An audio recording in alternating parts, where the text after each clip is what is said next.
Hello, today we're going to be unboxing and setting up the Lynx Hilo ADC and DAC. This right here is professional studio grade equipment. I'm upgrading my current audio interface, which is the Behringer UMC 202 HD, which, well, to put it short, is crap. I am using a outboard preamp because I don't really like using built-in ones in audio interfaces because they generally are crappy compared to outboard counterparts.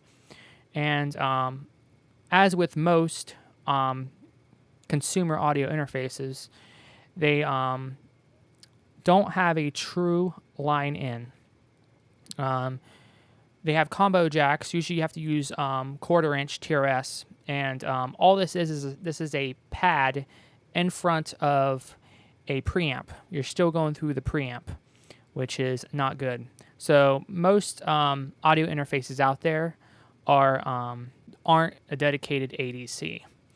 Now this right here, this is a dedicated ADC. What I'm going to be using this for is it's going to be my new ADC as part of my audio chain. I'll be initially hooking it up to a Warm WA12 Mark II preamp. That'll be going to my Warm EQP-WA. Eventually, later on, we'll be upgrading the preamp to most likely an Avalon VT737 SP. So having really high caliber grade equipment, you really want to have a real ADC or A to D converter. They call them different. There's different terms for it, but it all means the same thing. This also is a DAC. But for my DAC, I'll be using my Topping D90 because it performs better. So anyway, this ADC is actually pretty well known in commercial studios. I came across it from several different places. As you can see here, it's being used to mix Shawn Mendes, or however you pronounce his last name. His track Treat You Better, and as you can see, it's used in Noble Street Studios in Toronto, and you can just get a little peek of the Lynx Hilo there in the corner on the top of the rack. This picture here shows it a bit better all the way at the top. This is a very high-end ADC. That's what really shines about this is its ADC, but also it is very versatile with all its digital inputs and digital outputs and its routing capabilities. And it's really made to be like a mastering tool, a mastering converter, because you can basically output a track via the DAC and then run it through some outboard equipment, whether it be an EQ, like a hardware equalizer, hardware compressor, or some other effects, and then you can route it back in via the ADC to do some fine-tuned mixing and mastering. But let's check this out as far as performance. That's one of the main reasons that I got this was in my price point of a few grand, that's my budget, I was looking for the best ADC for the money and what will be the best option for me, versatility and reliability and quality, price, all that goes together.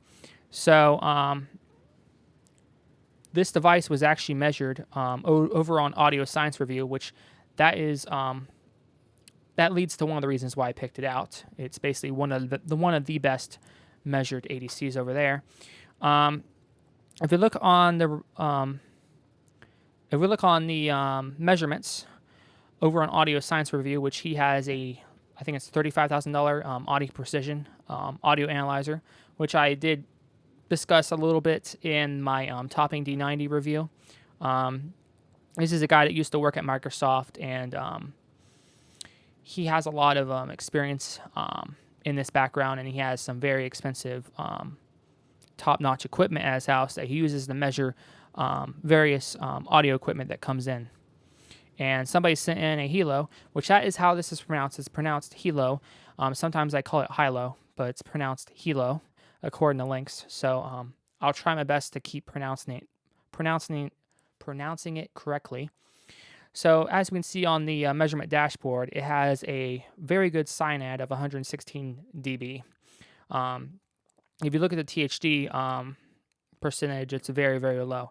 This is a very top of the line ADC. If you want to go any higher in conversion quality, you're going to be looking at like $10,000, $15,000, $25,000. You're going to be looking at much, much higher price points before you notice any difference. And even then, it will start to be very subtle, and that's where your diminishing returns comes in. So in the $2,500 and below, this is basically one of the best, if not the best, ADCs you can get for the money. So our cyanid's looking excellent, and it's right there towards the top.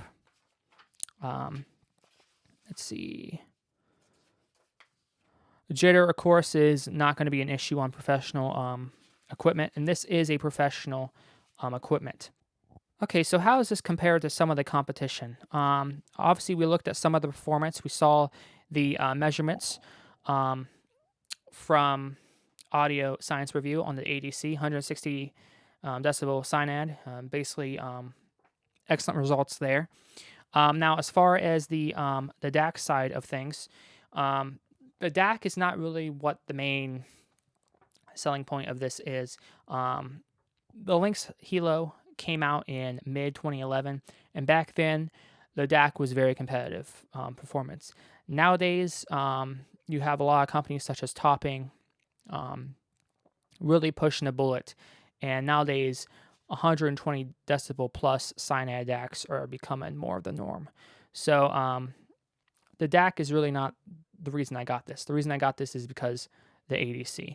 But the DAC performs relatively good. 103 decibel cyanide, which isn't bad, but by today's DACs, the Topping D90 is much better as a DAC, which is why I'll be using the Topping D90 for my DAC.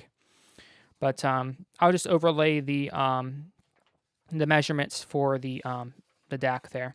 Now you may be wondering, okay, what DAC chips have they put in this? Well, you're actually going to be quite surprised, as yes, this is 9 years old, but the DAC and ADC chips are actually much older. And you'd be like, huh? So for the ADC, they are using a Cirrus Logic CS5381, and this is actually a fairly decent ADC chip. Of course, it's Delta Sigma, but 120 decibel dynamic range and minus 110 decibel THD plus N, which that's fairly good, fairly decent. Obviously, nowadays we're so used to, mind-boggling THD numbers and dynamic range numbers and SNRs, such as AKM's AK4499. But this ADC chip came out around 2005. Very, very old. And you'd be like, well, why did Lynx use a converter that old? Wasn't there much better ones in 2011? There probably was. But the main thing that comes with DACs and ADCs, the main thing that matters with DAC chips and stuff, implementation. So if you have a company and their engineers are really, really good at implementing a DAC chip or an ADC chip, they can get that to meet or exceed the datasheet specifications. Whereas, say you have another company buy the newest top-of-the-line ADC chip from AKM, implement it, but you're going to have worse performance. And that's actually the case with the Lynx Hilo. Is there are newer converters out there, such as the Apollo X16, which uses a much newer ADC chip, and the Lynx Hilo from 2011 using a 2005 ADC chip beats it. You know why? Implementation. How Lynx have implemented the ADC, they implemented excellent that it exceeded the data sheet in both dynamic range and THD plus N. So excellent job to Lynx's engineers. They do a really good job. And it probably also helps them that they use an older chip and they were implemented so well, because that older chip probably cost them a lot less money to buy in bulk. Being from 2005, it's probably dirt cheap for them to acquire those chips. that could have played some role in it, but they're like, you know what? We can get an older chip, but we'll just over-engineer it and implement it so good that it will beat modern converter chips. And it does. Now, for the DAC that they're using the Cirrus Logic CS4398. And this is a fairly decent DAC chip for 2005. You're looking at 120 decibel dynamic range and minus 107 decibel THD plus N.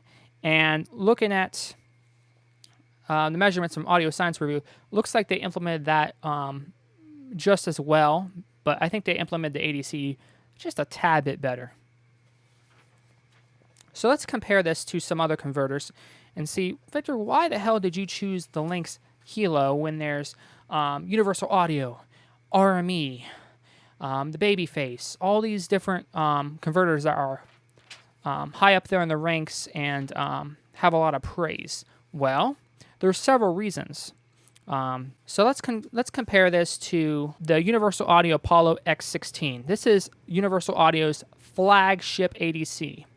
Now this is a rack unit and it has 16 channels, which I don't need 16 channels. All I need is 2 channels, preferably only 1 because I'm just hooking up a microphone. But I like to have 2 in case I hook up a cassette deck or vinyl or something like that to where I want to archive where I need both channels.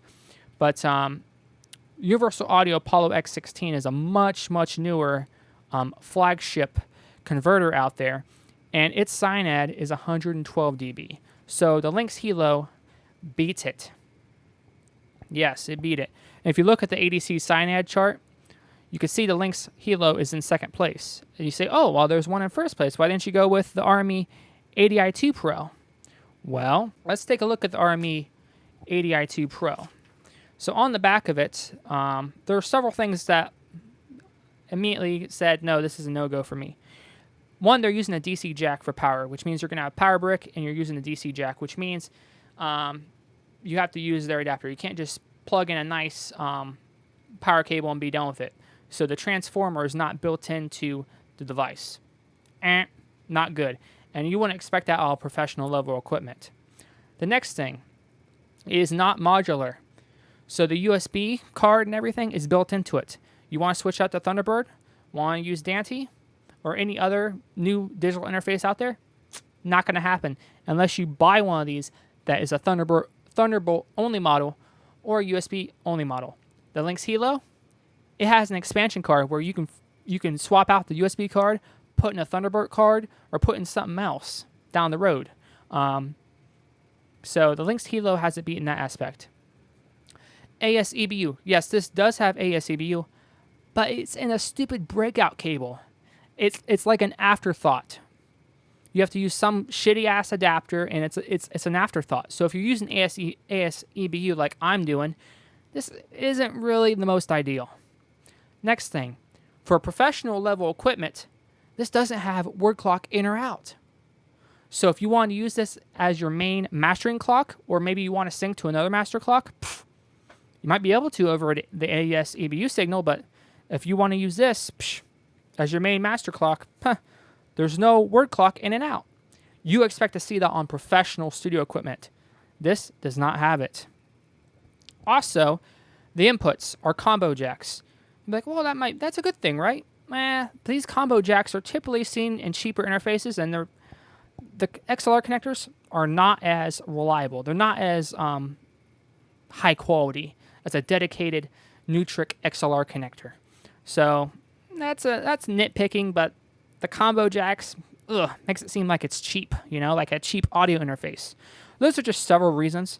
So yeah, it performs 1 dB SINAD better, but the Lynx Hilo is a much more professional interface and has a lot more capabilities, in my opinion. Has a lot more digital inputs, digital outputs, word clock, routing. You can switch out for Thunderbird, switch out for Dante, switch to new USB cards, all kinds of stuff. Lynx Hilo has it beat. So that was one reason that I went with the Hilo, is because it was on Audio Science Review. It was measured. So this was objectively measured and performs near the top. Another reason is I have a friend out in Portland that owns a studio. He owns some of the best ADCs and DACs out there. He owns a Pacific Microsonics Model 2. He also has Labyrinth Gold, Prism. I think it's JCF Latte, or I'm probably misspelling it, but that's a new converter everybody's raving about. And he has a Lynx Hilo. And obviously, if I was rich and if I had the use case in the room, the space, which I don't, I would have a Pacific Microsonics Model 2, but I don't have $25,000. I don't have a lot of room, and I can't really justify it for just making videos and talking to people on Skype or some shit. That should be reserved for audiophile studios that are going to actually utilize it to its full potential. I need something that was relatively more affordable, but still top-notch, very top-of-the-line quality, professional audio equipment used in studios. This is what this is. This is actually used in several studios. I already showed you it's used in Shawn Mendes. It was used for Shawn Mendes' song. I showed you an overlay there of it being his professional studio. I have a friend that out in Portland, and he says, yes, the Hilo is a great converter, especially for your price range. So those are a couple reasons I got it. It was measured. I have a friend that knows. I have a friend that has one. I saw it was in Shawn Mendes. I've seen it quite a few places, and it's like, you know what? I'm going to check this out. I'm going to get this. So how does this compare to the famous Universal Audio Apollo Twin? You see a lot of artists and indie artists using out in the field. This obviously is much better. This is actually a dedicated ADC, whereas the Universal Audio Apollo Twin and the Apollo Twin X, they don't have a true line input. You're like, well, if you use the 1/4-inch TRS, that's a line input. Yes, it can accept a line level input signal because it has a pad in front of it, but it's going through the preamp still. It's not a legit full-on ADC. It is an audio interface. It has a preamp with a pad in front of it. So if you plan on using your own outboard preamp, whether it be an Avalon VT737 SP or any other high-end preamp out there, you want, for best performance, you want to have a dedicated ADC. This right here, no preamps. No bullshit. This is actually a dedicated ADC. And it actually has several ADCs. I believe it has 2 ADCs per input. So it has one on the left channel, well, 2 on the left channel, 2 on the right channel, and they combine 2 or whatever to increase the dynamic range. It's some fancy technology or whatever to, reduce distortion, increase dynamic range, etc. But yeah, this has several ADC chips in it, several of the Cirrus Logic chips. It's a very, very well thought out product, and it's made in the USA. But the Apollo Twin, which I know a lot of people that have one. I know people that rave about them.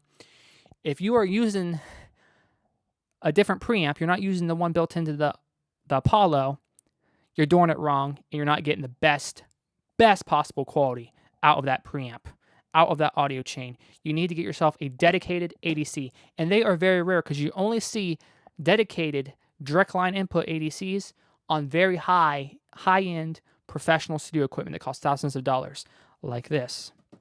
There are some interfaces that have it in the back. They call them like insert returns or whatever.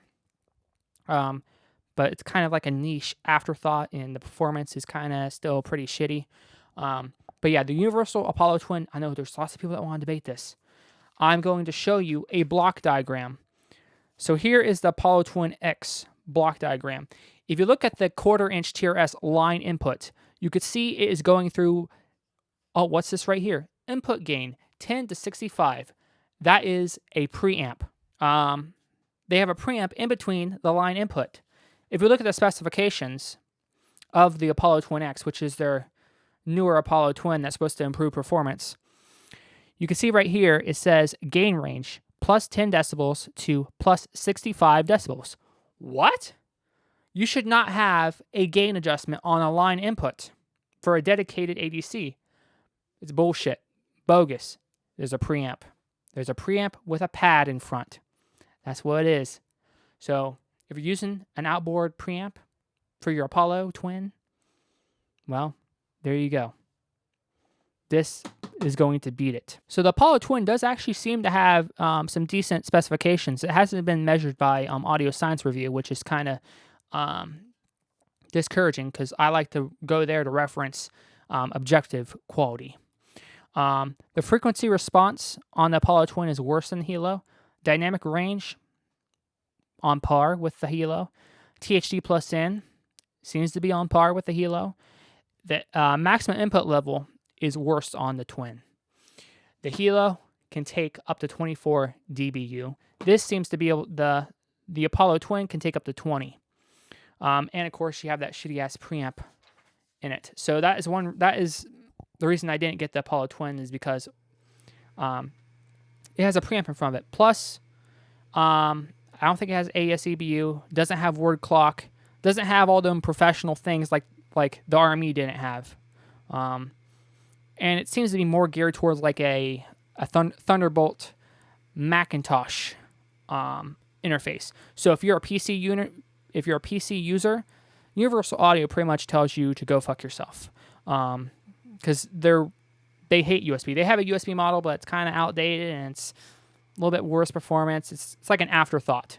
So yeah, I'm done with the rant on Universal Audio, but I know somebody was going to mention, why didn't you get Universal Audio? Because they're very, very popular out there, and I know people that use them. Well, because I am using my own dedicated preamp, and I want absolute best performance. I want to utilize that preamp to its full potential. I want a dedicated ADC. I don't want some combo audio interface that doesn't have AES EBU, doesn't have word clock, doesn't have those professional features. I will have timestamps in the description if you don't want to hear my rants about different converters here, but you know, people are going to ask, why didn't you choose this or this over the Hilo? Well, I'm trying to tell you the reasons here. So let me look at their brochure here for the Hilo. The ultimate goal for Hilo is to be best sounding 2-channel converter, period.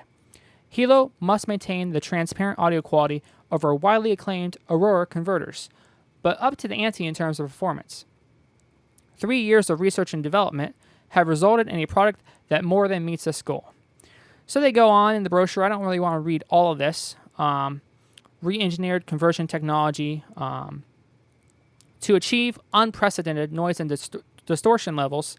A new design for the analog and converter stages, bilinear conversion technology, was developed. It was based on a completely differential topology that minimizes noise pickup and reduces even-order distortion components. High-speed, low-noise differential amplifiers are used to provide an ideal interface for the converter devices. Resistor noise, which contributes significantly to system noise, is minimized by the judicious use of low-noise precision resistors. Okay. Many A to D and D to A converter devices were analyzed for Hilo, but the selection was based on devices that offered consistent performance at all sampling rates, levels, and signal frequencies. To improve dynamic range and lower noise, 2 AD converters are used in parallel on each line input channel. Their combined output provides an additional 3 decibels of signal to noise. Similarly, the line outputs are driven by 2 parallel D to A converters, offering the same benefit. So I was telling you, this thing actually has 4 ADC chips in it, 4 of those Cirrus Logic chips, and they're really pushing the bullet to get the absolute best performance they can out of them, and they did. They exceeded the data sheet, and they really implemented them very well compared to modern converters. The input levels are balanced and buffered to provide high input impedance and rejection of common mode noise. The line outputs faithfully mimic the qualities of transformers using precision amplifier circuitry. Okay. Blah, blah, blah. They go on beyond the 2-channel converter, basically saying that this is more than just an ADC and DAC. This can do routing. This can do all types of things. It has a touchscreen on it, which most converters don't have a full-blown touchscreen on them, which is pretty unique for the Hilo. I mean, when you think of a converter with a touchscreen, everybody's going to say, oh, yeah, the Hilo. I mean, I think they kind of started that. Raising the bar on design. I'll just overlay this graphics so you can pause and read the whole thing. But yeah, it has a 4.3-inch LCD touchscreen, which you can interface with it, which is nice. You're not going to watch movies or anything on it, right? You're just going to control some settings, and you can view the VU meter, and they have a nice analog VU meter that kind of mimics the old VU meters on old audio equipment. But yeah, you can adjust several things. Another thing with this is you can adjust the line in trim. So this will accept both consumer level and professional level line level signals. So if you want to hook up, say, like a cassette deck to archive your cassettes, you can do that. If you want to hook up a professional preamp, you can do that. It can accept different types of line level signals. Prosumer, or not prosumer, consumer and professional, which is nice. So you have the line in trim. It has a really, really good clock in it. So if you want this to be your master clock, which whenever you do digital audio, you usually want your main ADC to be the master clock. This will gladly do it, and it has word clock available, which is excellent. So yeah, exceptional audio specifications, multiple analog outputs, multiple digital options, LCD touchscreen, future I/O versatility. Yes, because it has the L slot, the expansion slot, to where you can change out the USB card for a Thunderbolt card or any newer technology. You can just swap that out. Can't do that on the RME. Can't do that on the Universal Audio. Exception, Universal Audio's flagship rack converters do have a modular design, but they're more geared towards Thunderbolt. And I don't know if they have any plans to do USB on the X16. By the sound of it, they hate USB. So they're telling you to go fuck yourself. Okay. Sorry for my French. Anyway, the line in specifications, THD plus N of minus 114 decibel at 1 kilohertz, minus 1 dB full scale with a 20 kilohertz filter, and that's at a 22 dBu trim. Dynamic range of 121 decibels, A-weighted. Frequency response of plus or minus 0.01 dB, and that's full range. Crosstalk. Now this is what's really impressive compared to other converters. Crosstalk is minus 140 decibel. That's excellent. You know why? Because they separate the ADC chips for both channels. That's how they're able to get that really excellent crosstalk. You're not going to see that in many converters. So that's excellent.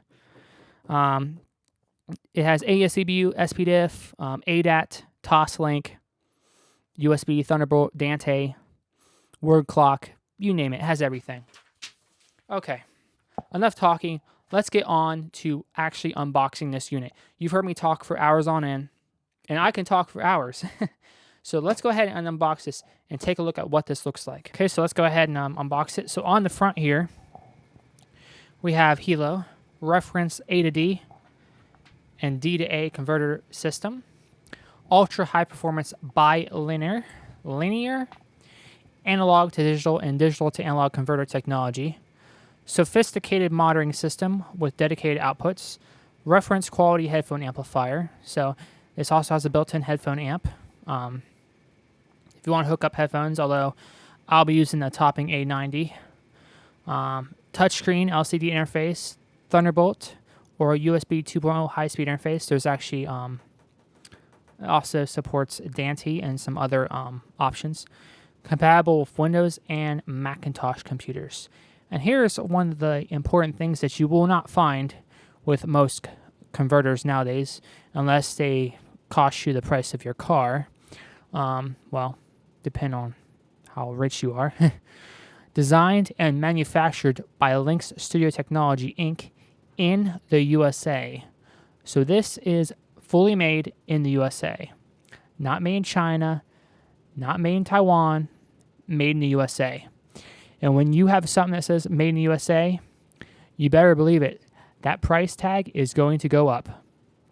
So that's a beauty. So on the side here it just shows a little peek of the silver one.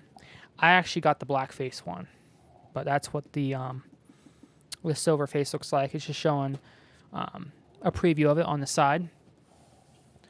On the other side, it says Hilo, and it will show you which color option you went with. I went with the black face. So contents, Hilo converter, power cable, owner's manual, quick start guide.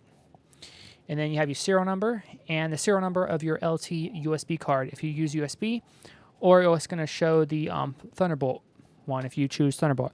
I'm not going to be using USB or Thunderbolt. I'm going to be using ASCBU, but they don't really give you an option to buy it without USB or Thunderbolt. You have to pick one of them. But yeah, what you want to do is as soon as you get your Hilo, you want to go to Lynx's website and register your warranty, register your product. So go there and register the serial number for the Hilo and the expansion card as well, because they're treated like separate components. On the other side, it shows us a picture of our I/O, which you can tell on the back of this thing. This thing is very versatile. It has a lot of I/O and a lot of professional options because this is a professional converter. Whereas Universal Audio, Apollo Twin, that's not a professional unit. I'm sorry, it's not. It's a prosumer unit is what it is. It's a great unit, but it's not professional. So here on the side, you got Hilo. Key features: 480 by 272 pixel LCD with touchscreen. The screen resolution doesn't matter on this. If you're not watching movies or anything on it, it's just to see the interface, control settings, and see the view meters. I'm pretty sure it looks pretty decent for its size. Line input: 2-channel balanced XLR, 8 industrial standard trim levels. Line output: 2-channel balanced XLR, 8 industrial standard trim levels. So you can also adjust the output trims as well. So if you're hooking this up to a consumer stereo receiver, you can have it spit out regular RCA line level voltages instead of XLR. This is very versatile. You can use professional levels or you can use consumer levels. Excellent. Monitor output, 2-channel balanced TRS, 100 decibel volume control. So this does have 2 1/4-inch TRS jacks, so you can hook it up to active monitors. Headphone output, so it has a headphone amp on it. AS-EBU and SPDIF coax output, transformer coupled. SPDIF optical, FPGA-based 32-channel mixer. This has a 32-channel mixer built into it as well. Synchrolock, which is their advanced phase lock loop to reduce jitter, because of course we're dealing with professional products. They're going to have jitter pretty much solved. And you have L-slot expansion for current and future I/O protocols. So I don't see USB or Thunderbolt going away anytime soon, but you can upgrade the USB card or the Thunderbolt card.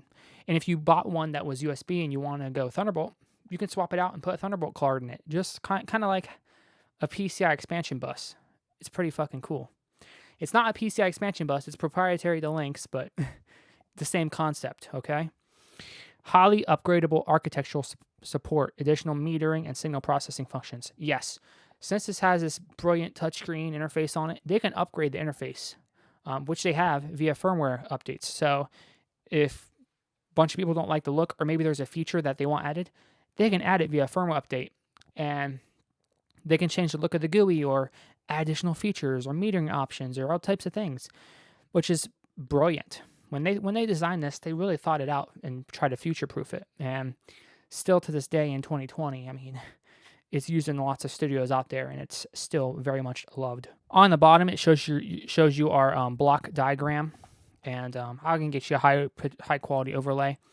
But if you look at the line level in here, it's going straight to a mono ADC, and you can see that they split up the ADCs. They're not going to a single ADC. And then they have the trim relays. Now, these trim relays are to adjust for the different levels. It doesn't act like a preamp or anything. What it does is it's a relayed switch that can go to different pads, depending on what signal strength or your requirements are, professional level, consumer level.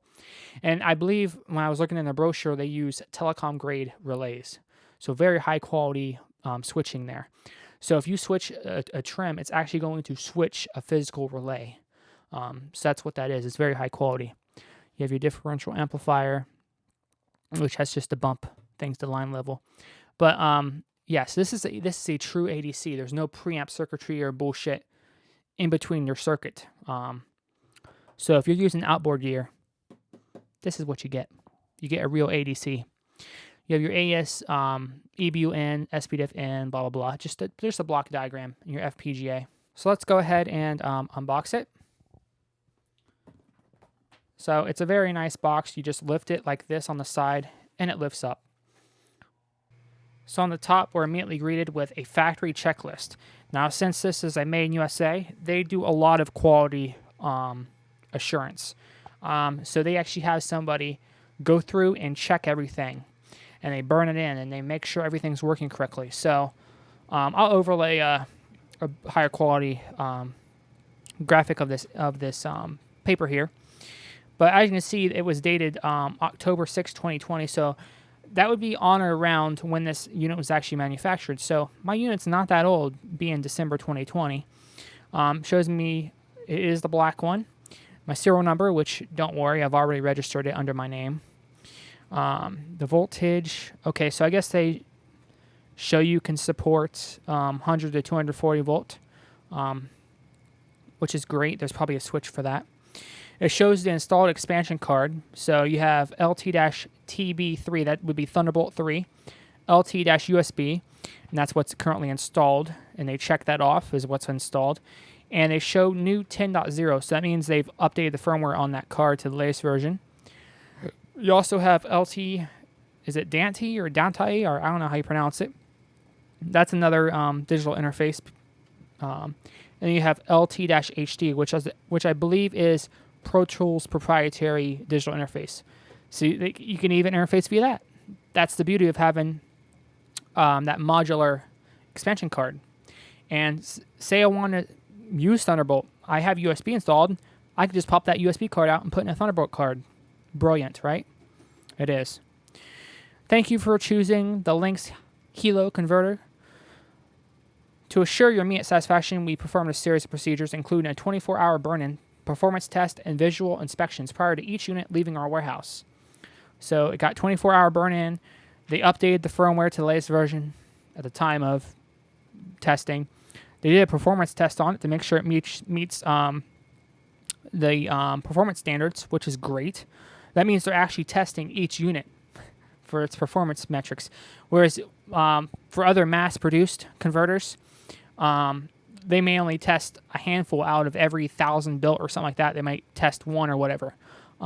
This is some serious quality control right here. They're testing every single unit in detail, with going in there with, fine-tuning. SWI-4 on only, don't know what that means.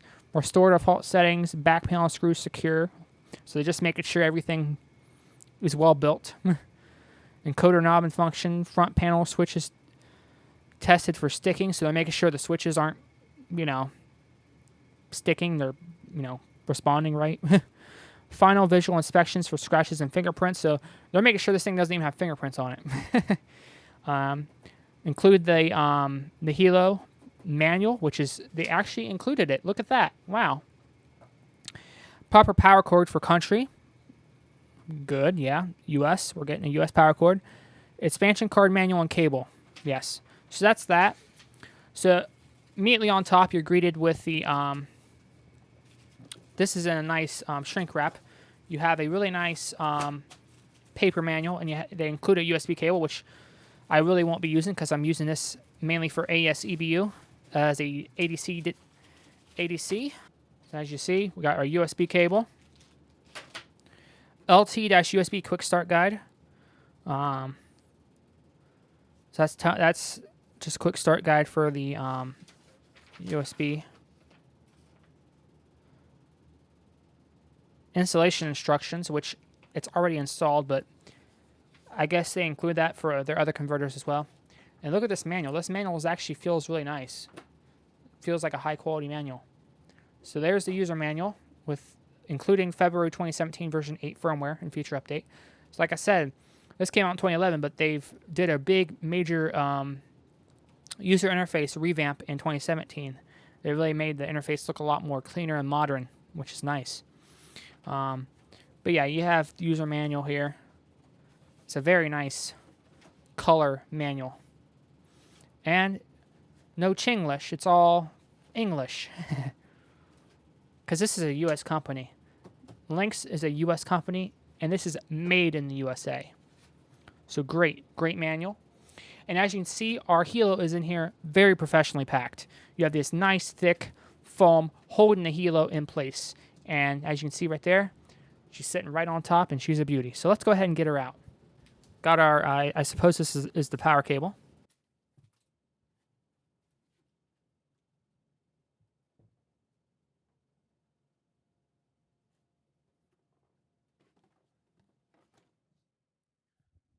So there we go. Look at that. You can see they have it nicely secured. The chances of this getting damaged or shipping, slim to none, the way they packaged it.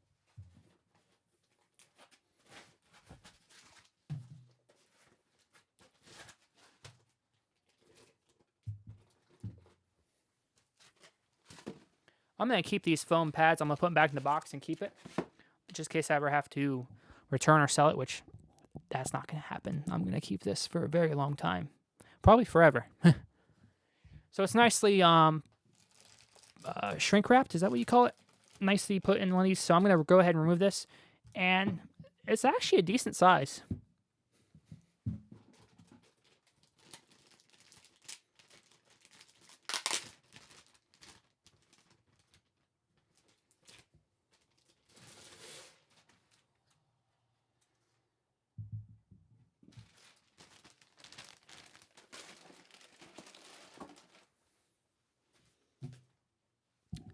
Nice. Nice. So I'm going to adjust the camera angle, and we're going to take a nice look at this bad boy. So we have it fully unboxed, and take a look at that beauty. So I obviously got the black face one, and it looks really nice. It has that kind of like brushed aluminum look on it. It's purely made out of solid metal. So if I give it a little tap, you can hear it's a metal chassis. Have a nice big power button there. I think it lights up blue. I know people don't like the color blue. Maybe in the future that's something Lynx can do, is make that like an RGB type light, so you can actually change the color or have it just completely turn off. The LEDs say you don't want the LED being on.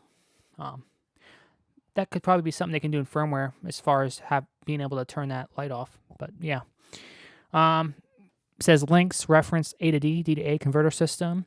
You have your rotary knob, which is stepped. So when I'm turning this, it's a stepped potentiometer. You have your 1/4 inch headphone jack, which I won't be using because I'm using the Topping A90. And then you have it nicely say Hilo, and you have the nice touchscreen on the side there. So let's go ahead and spin it around and take a look at it. So on the side, it's all metal, and it has some nice ventilation holes there. So it's going to keep the components nice and cool.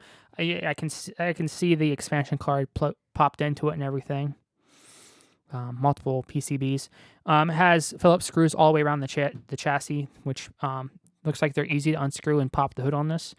I would pop the hood, but I don't know if that's going to void my warranty or not if I pop the hood on this. So I might not do that. Now I'm going to switch to the back, but not just yet, because that's where all the meat and potatoes are. So hold on. On the other side, same deal, same ventilation holes. So they're keeping it nice and symmetrical on both sides. A pretty clean look. Just because somebody might ask, on the bottom you have these nice rubberized feet, and they look like they can be unscrewed if you don't want them on there. And there's a hatch on the bottom. I'm not sure what this hatch is for, but that's what the bottom of the converter looks like. Because nobody shows you the bottom of anything. I'm very detailed. I'm in depth. If you haven't seen already, I'm very detailed, very in depth. Now here's the part everybody's been waiting to see, right? The meat and potatoes of this unit. This is the back of the Lynx Hilo. This, you can immediately tell, this is a professional piece of equipment. So, starting at the top, you can see our L slot expansion port. This can be slotted out for anything: USB, Thunderbolt 3, Dante, Pro Tools, HG interface, etc. Can't do that with some other converters, right? Can't do that with the RME. So I have the USB model, even though I'm not going to be using USB. You should have USB or Thunderbolt just so you can update the firmware and stuff like that. If you don't plan to use it, still it's good to have it to be able to do that. So right here you have, these are your main line ends. And you see these aren't combo jacks. These are professional connectors right here. XLR. And they do have a cable that can allow RCA input as well. So if you want to hook up like a cassette deck or a record player, etc., you can do that. But as you can see, these are your two lines in. No preamp. No preamp here, no preamp circuitry. This is a dedicated AC. This is where you hook up your preamp into this. Your outboard preamp. Your Avalon VT737SP, etc.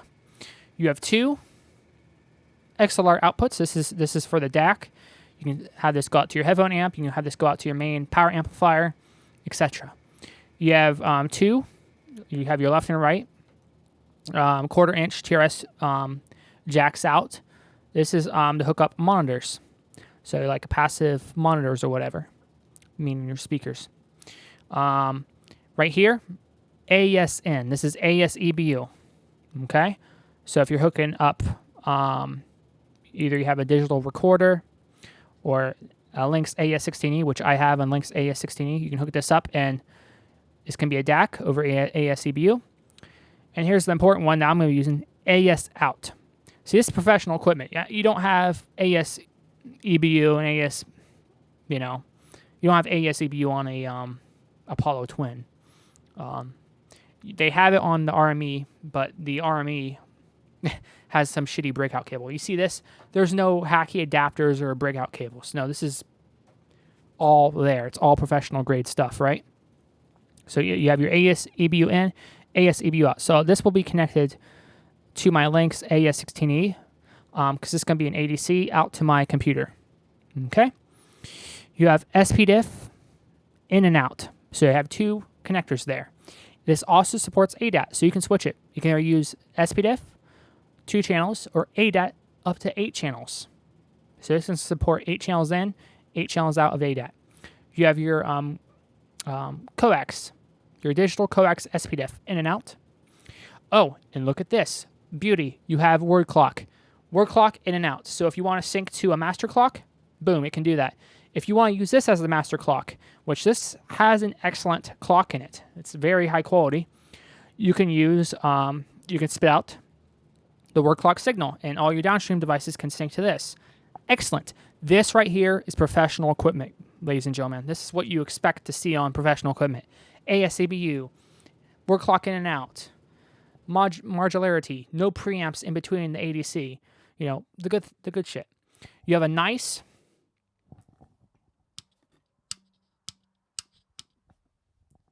power switch there, and look, no DC jacks, no bullshit power bricks. You can hook up a standard power cable, which is very common, and maybe you need a longer cable, maybe you need a short cable. This is a standardized connector. Excellent. So the transformer is built into this. You're not dealing with some shitty-ass DC jack or any of that garbage, right? Excellent.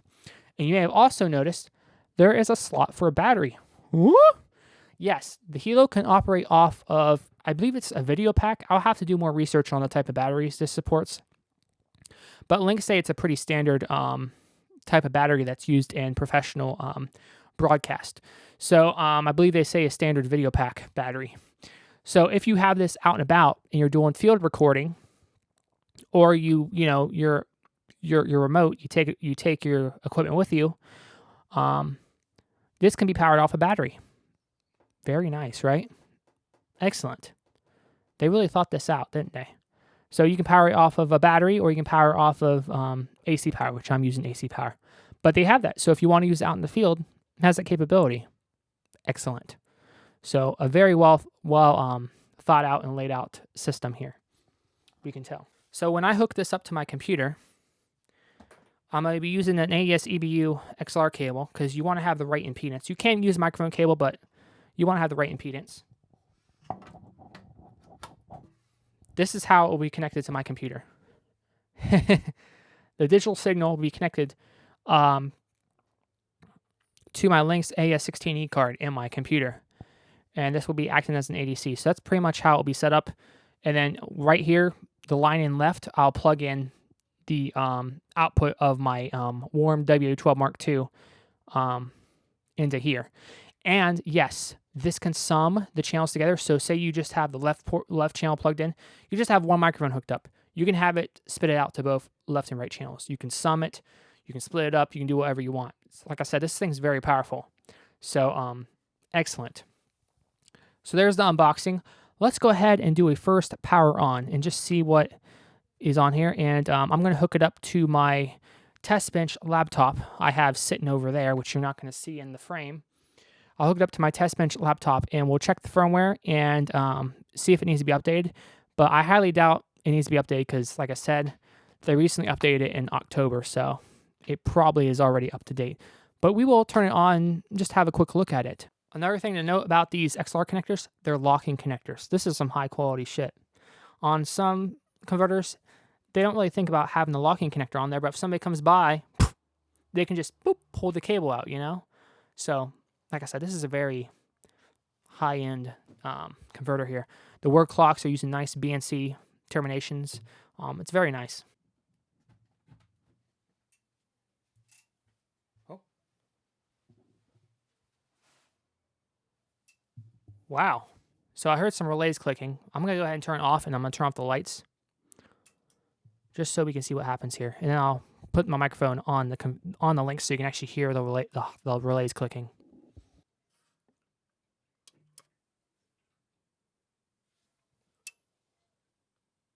So I don't know if you heard the relays clicking. It made a nice little click. Like I said, this has some high quality relays in it. So we're immediately greeted with the VUs. It looks like this light stays on all the time, even when it's turned off. I'll have to look in the manual, look around. Like I said, I just got this.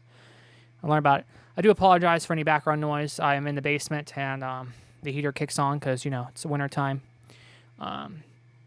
I wish I had a dedicated room, dedicated studio where I can do my videos. But hey, got to start somewhere, right? I love to make videos like this, and if manufacturers do want to reach out and send me product to review and test, and if I'm able to grow into a bigger channel, get more viewers and stuff, and get more finances, I can probably get a place to do videos in a better environment. Like I said, I'm constantly trying to upgrade my equipment and make my production values a little bit better, but there's only so much I can do in my situation here. But as you can see, it shows line in, line out. We have the potentiometer, which is adjusting the monitor level, and I don't know if you can see up there, it shows minus 55. So monitor will be the 2 TRS outputs in the back. I'll try to zoom in here. There we go. Had to get in there a little bit closer for you guys. But when I move the volume knob, see how it adjusts the monitor at the top. I don't know how well you guys can see this on camera. It's hard to capture a screen, especially when you have a glare of a window. There we go. So that's currently adjusting the monitor. So if I go into settings, and this is a touchscreen, I might need to get a stylus because it might be more ideal to touch this with a stylus. So give me a second here. So I went and got a stylus from my Note 4. From my old Note 4, I should say. Don't use it anymore. But you see the sample rate, you can click on that. And you got various choices here, and I'm sorry, it's really hard to capture a screen. I might have to turn down the brightness on the screen. You can switch from 44.1, 48, 88.2, 96, 176, 192. I recommend you use the highest integer that's fully dividable by what your target sample rate is. So if you're mastering for CDs or Spotify, etc., you want to use 176.4.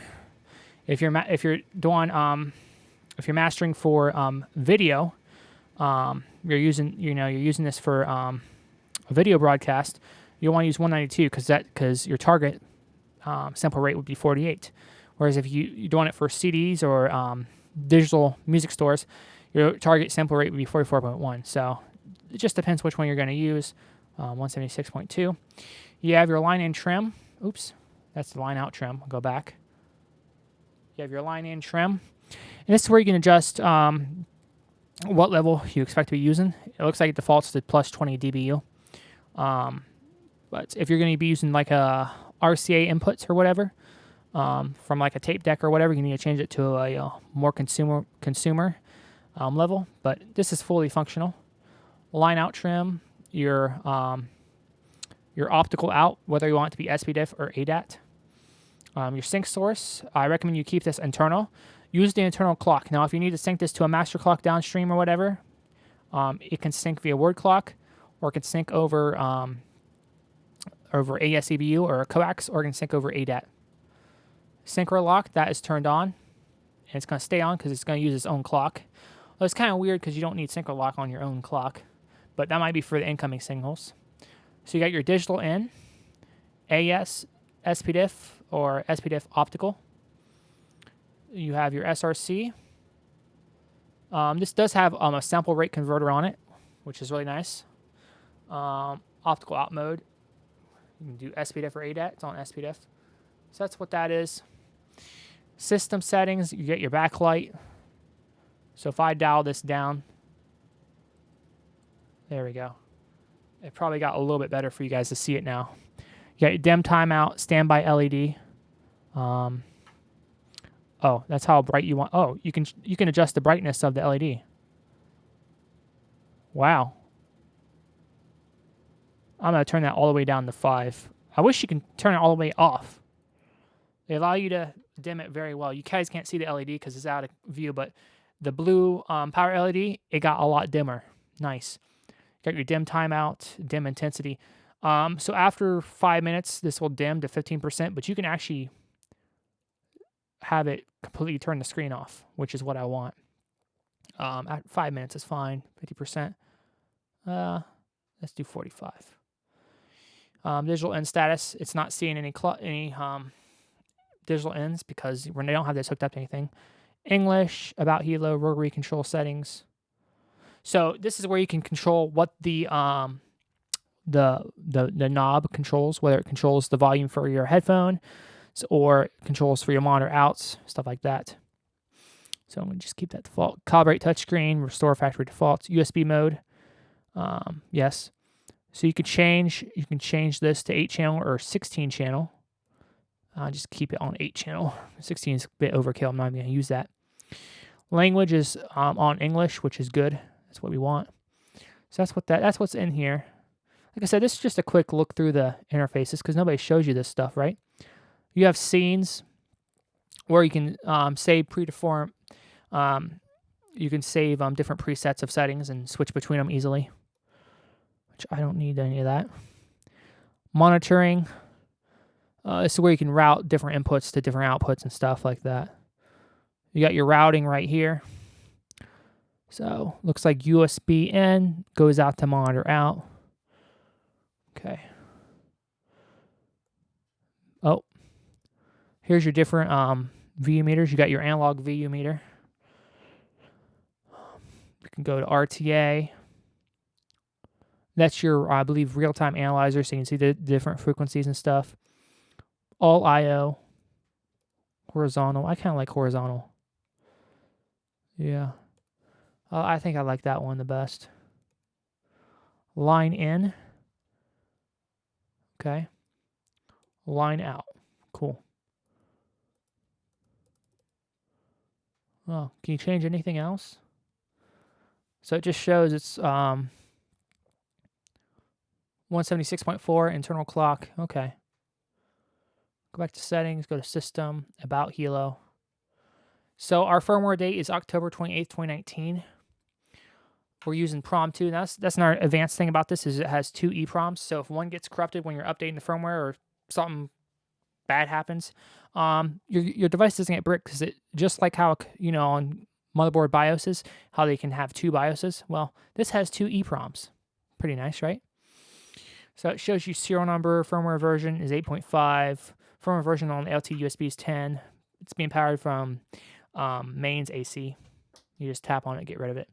And I wonder when you have this powered by battery if it has like a little battery percentage indicator somewhere. I assume it does. But yeah, that's what it looks like.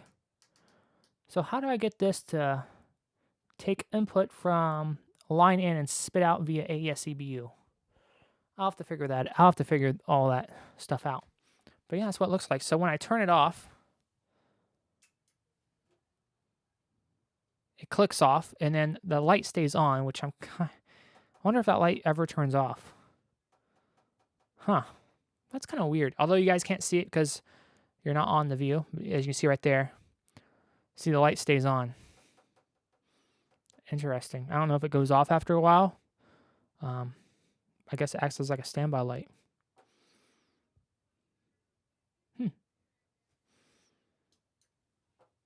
Reference A to D converter system. And it clicks, click, and it powers up very fast. You saw how fast that thing booted. So yeah. Now how do I change? So line in.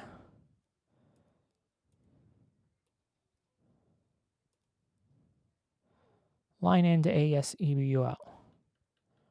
Here's your summing. I'm going to have to read the manual. I think this means mute. This means solo.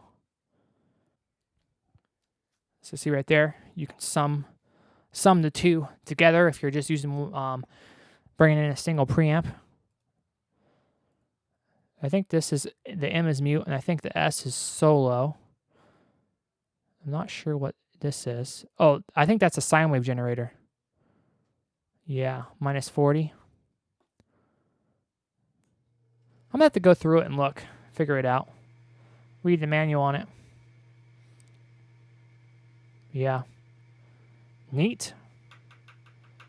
Neatio, right? Pretty neat. Yeah. I'll go ahead and press power off again. And I'm gonna hook this up to the computer. Hopefully I have a long enough USB cable. And I'll see what I can get on the computer and see if this thing needs to be updated firmware-wise. I don't think it does. I think it's going to be okay. And then we're going to go ahead and pull out the workstation and get this thing implemented into the build. Okay, so we are on my test bench laptop computer, just downstairs, in the workshop. I've already downloaded the drivers from lynxstudio.com. You just go there, you download the latest drivers. Since I'm using Windows 7 on this test bench, it's going to be slightly older drivers. If you're using Windows 10, you're going to have to download the ones specifically for Windows 10. So I already have them downloaded, so I'm just going to go and get them. So USB XMOS drivers. Now I don't have the Lynx Hilo hooked up to USB yet. So Windows 7. Let's go ahead and install this driver. There we go. Open the Lynx Hilo USB audio driver setup wizard. Install. So it's going to go ahead and install. And this is based on the USB card, and this I believe is based on XMOS. So it's going to be a decent USB interface. Although I've still had issues with USB audio on my workstation, even with XMOS. So ASABU for the win, right? Let's go ahead and install this. Come on. And click next to continue. Awesome. Yes. Okay, so the driver should be installed. So I'm going to go ahead and now connect the Lynx Hilo. I have it turned off, but I'm going to connect the USB cable and see what happens.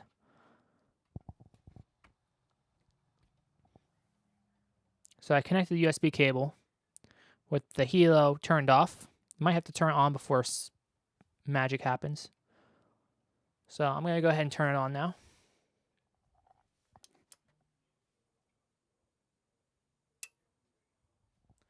So Lynx Hilo has been turned on, as you can see, up in the right-hand corner.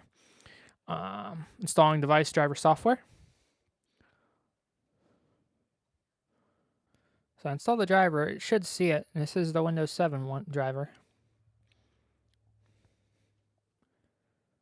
I might need to tell on the Hilo. I might need to go back over the Hilo and set to use USB. Yeah, it's set to USB, I think. Beats me. I really need to look at the manual and learn this interface. And as soon as I have this interface down, like I know it, I'll probably make a follow-up video explain how to use the Lynx Hilo or Hilo interface. Oh, your device is ready to use. Is it? Let's take a look. So I don't see anything change on the Lynx Hilo screen. So let's go into sound. Let's see if it shows up. It doesn't. So I don't see it on playback. Oh, there it is. There it goes. So right here, Lynx Hilo. So right here, you have Lynx Hilo.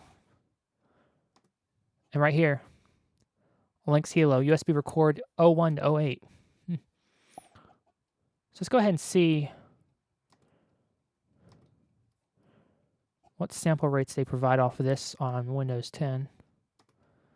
So 24-bit up to 192. No 24-176. Bummer. So you'll have to be using 44.1. See, they have the decimations for 48. They don't have it for 41, though. Typical. So that's what that looks like. And I do have arrow mode turned off because, Windows 7 is a power hog with Windows Arrow turned on when you're video recording. Oh, look at that. So recording, you have 8-channel 24-bit. Wow. Okay. So let's see if this needs to be updated on the firmware. So I'll go back out, go to firmware, and I'm going to do the Lynx firmware setup.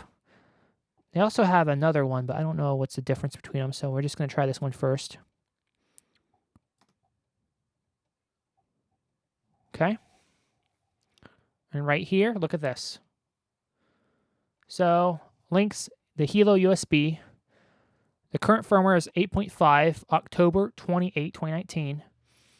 The new firmware is 8.8, October 6, 2020.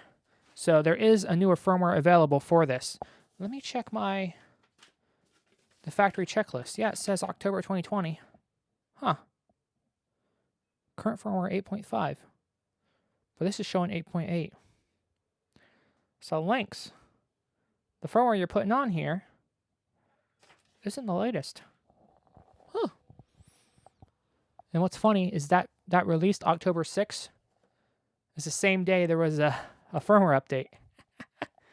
Interesting. So we're going to go ahead and... Oh, you can change the firmwares, but we're going to do 8.8. And we'll hit get firmware. So there it's doing that. Update. Oh, Lynx made some noises. It clicked, but nothing changed on the screen. So did it update? Once firmware programming is complete, the Lynx device must be powered off for the new firmware to become active. Okay.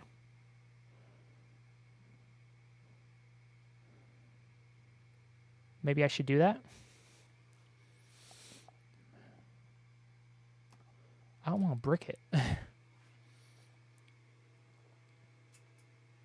So I turned it off. Hopefully it doesn't mess with my recording. If it does, I'll keep the audio. Turn it back on. Click. So let's go and do the firmware update again. Let's see what it says. It still shows 8.5. Huh. That's weird. Maybe I have to click update again. Oh, here we go. About to program Hilo with firmware version 8.8. And since we're doing a firmware update, I might as well get my video camera on recording the front of the Hilo. Might as well, right? Okay, so I'm going to go ahead and click OK on the firmware update. And now it says downloading.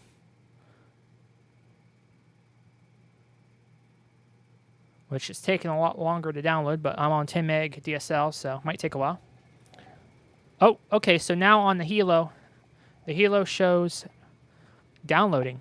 Do not turn off the computer or the Hilo during the firmware update process. I should probably have this on a UPS. So if you do a firmware update and the weather's bad outside, put it on a UPS. Also the computer, because, you know, both those devices have to be on. So it says downloading. It probably means downloading from the computer onto the Hilo. Neat. I am sorry about the glare from the lights in the window. I'd love to have a studio just dedicated to doing videos. Silence, proper lighting, proper control of the lights, everything. Maybe in the future. If that YouTube career ever kicks off. So it's downloading. So this is what the front of the Hilo looks like, and on the computer showing pretty much the same thing. Neat.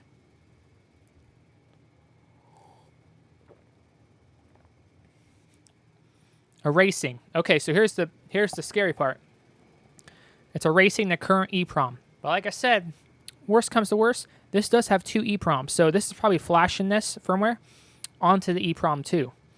And you can probably via some internal header switch over to EEPROM 1 in the case the worst happens, right?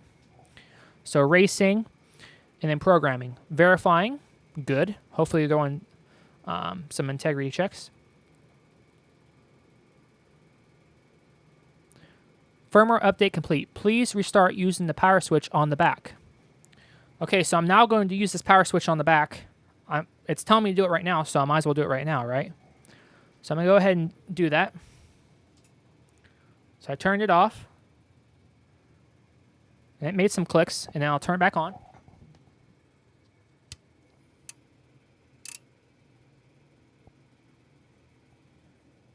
Did you hear all those clicks, right? Lots of relays in it. And there we go. She's turned back on. And now, over on the computer it says complete, but I'm going to reopen this firmware updater thing. We're going to verify. She is on the latest version. So right here, revision 8.8. So firmware has been updated. Neat. Now, as far as the LT USB, I don't think there's any updates for that because it did say version 10 when I looked on their site. So I think we're good. I think we're done with the firmware and stuff on this, which is nice. So I think now we proceed to actually installing this into my, well, not installing it into my workstation build. And that's going to be very fun because I have to pull my entire workstation out and connect all kinds of stuff. And also hook this up via my Lynx AS16E card. So we got a journey ahead of us. It's 4 o'clock in the afternoon. It's going to probably take a few hours. Okay, guys, we'll see you guys up there, and we're going to get this thing put into production. I'm going to turn off the Hilo, and then we are going to go ahead and continue. See you guys up there. Okay, so we're back in my room, and here is my current workstation. I have it powered off. It hasn't been powered off in quite a long time. And I got my chair out of here, try to move everything out of here. And this is going to be very fun, pulling this thing out. This thing has been, my workstation's been in service since July 2019, and it is December 2020. It has been pulled out, has been dusted out. There's lots of wires. This is going to be a few hours of work here. So, workstation's turned off. I have a little cabbie that holds stuff here, so I'm just going to move this. But my current audio setup right there, current audio stack is going to be upgraded. So I'll get you guys a little bit better look there. We have my preamp, which is going to stay. The Warm WA12 Mark II, that is going to stay.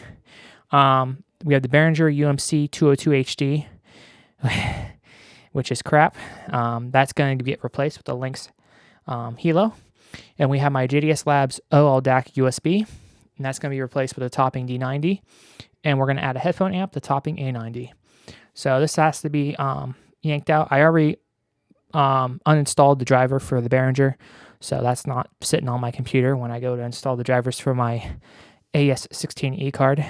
So we're going to go ahead and I'm probably not going to film the pulling out of all this because it's a mess. I might show parts of it, but it's going to take me pulling it out, and I'm going to have to label some cables, such as the cables going to my monitors, because my monitors are calibrated, so you want to make sure they get plugged back into the right HDMI ports, so I'm going to have to label those. I have a Brother label maker, which I'll be using to label cables as I pull them out. And we're going to go ahead and set the Behringer and JDS Labs aside. I'm going to pull this out, dust it out, which it really needs, install the Lynx AS16E card, and install my Libre drive for Blu-ray ripping, and put in the Lynx Hilo in the toppings, and connect everything back up and hope it works and sparks don't go flying. It's going to be an adventure. So I'm going to go ahead and start tearing into this, and I may provide an update when I make some progress. Okay, guys, so we finally have the everything set back up, and let me tell you guys something. It was quite the adventure. I am currently going through the audio chain, going through the Warm WA12 Mark II into my Warm EQP WA, and then into the Lynx Hilo, and then into the Lynx AS16E card. I currently don't have my EQ engaged, just on bypass right now. So I'm going to go ahead and turn my EQ on, and I'm still trying to learn the EQ and how to EQ my voice. I might consult a mastering engineer. So if I don't really sound the best, it's because I'm not really that familiar with using parametric EQs. So I'm going to engage this. I think I still need to work on it a little bit because I think I sound a tad bit tinny, kind of like in a tin box. But my goal of the EQ was to try to reduce as much background noise as possible, like the humming of my mini refrigerator and the sound of my computer fans, and maybe like a background fan or something like that. Try to reduce some of that background noise, but also try to add some warmth to my voice, and try to get rid of some of that harsh semblance of my voice, the S's and stuff, I'm talking about. Try to make myself sound like a professional radio broadcaster, to really clean up my voice. But I'm gonna be consulting somebody to help me dial in on my EQ here. So I'm gonna go ahead and turn the EQ on. So the EQ has now been engaged. I'm not sure if you guys think that sounds better, or do you think I should go back to just going raw for now? But the EQ is now engaged, so hopefully that cuts out a little bit on some background noise. But anyway, let's continue looking at the Hilo. So as you can see, so you guys know for sure that I am indeed going through this chain. I'm going to try to get the camera to focus there on the VU meter on my preamp. It's hard to focus on bright lights. I'm going to tell you that much when it comes to these cameras. Maybe I can zoom in. So there is my Warm WA12 Mark II preamp, and as you can see, the VU meter is going up and down as I'm speaking. We are going through this audio chain here, and my Hilo is right above it. The Hilo is on, but I do have a screen timeout of like 5 minutes to where it will completely turn off the screen. So if I just press the power button once, you don't hold in on it, you just press it, and that will wake the screen up, or you can just tap the screen.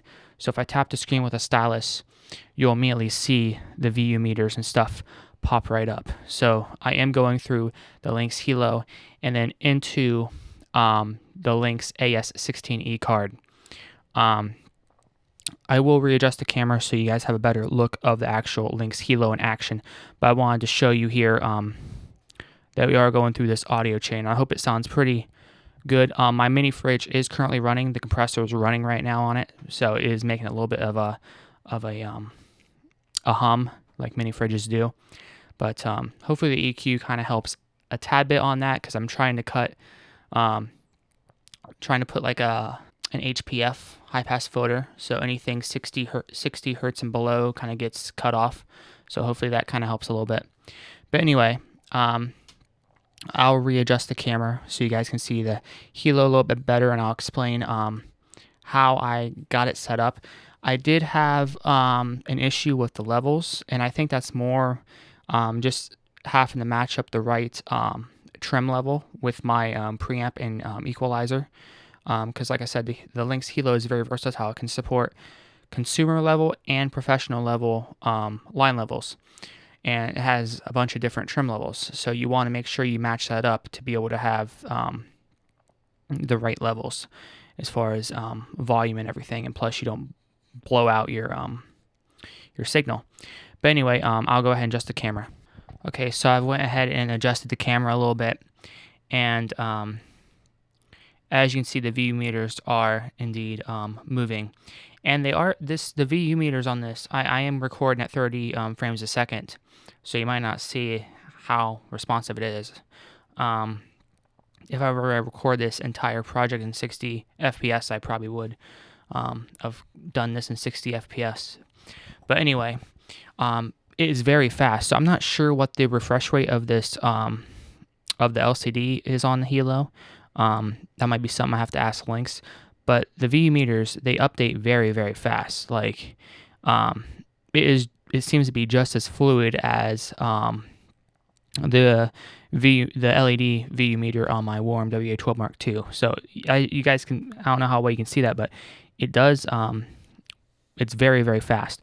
You'll notice that the top VU bar seems to be a bit less compared to the bottom one. That's because I'm adding about 12 decibels of a digital gain to the output because my levels were coming in really, really low. I'm still trying to figure out what the actual output level of my Warm EQP-WA is. Looking at the VU meter on the Warm WA12 Mark II, it says plus 18.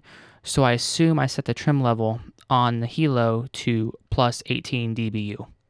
I did that, but my levels still seem to be hovering around like in the negative 20, peaking to like negative 15 dB range, and that's just a bit too low. And I have my preamp set to like 59 dB of gain. My preamp's running pretty hot, and you don't want to blow it out.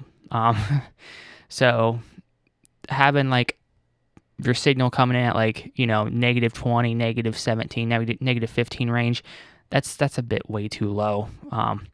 So I had to add about 12 decibels, and that got me around the negative 6 range where I like to be peaking when I'm talking. Negative 12, negative 6. You want to be in that range when you are recording. So I have sent an email to Warm Audio to ask what the output level of the preamp and the equalizer are, because the equalizer is what's actually hooked up to the Hilo. And as you saw, the screen went out because, like I said, after 5 minutes, I have it turn off the screen. You can have it keep the screen on all the time, or you can have it dim the screen. I have it completely turn the screen off, just to expand the life of the screen. And also, I don't like to have like bright things on all the time.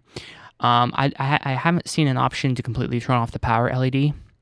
I'm still looking around. I don't think that's an option yet. So if Lynx is indeed watching, please make that an option in a future firmware update, because I have the LED set as low as it can go, and it's still pretty bright and kind of kind of annoying. I know there's a lot of people that generally don't like blue LEDs.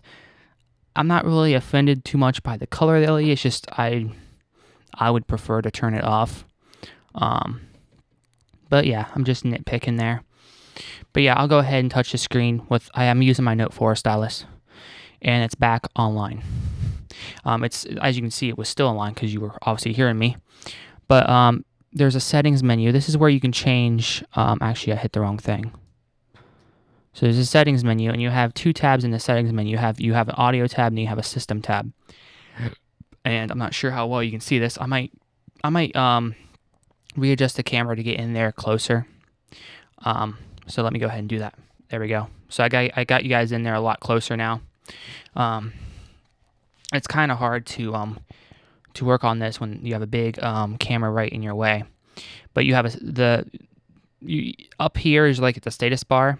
So the first thing will tell you like what screen you're on or what page you're on. So horizontal means horizontal VU meters.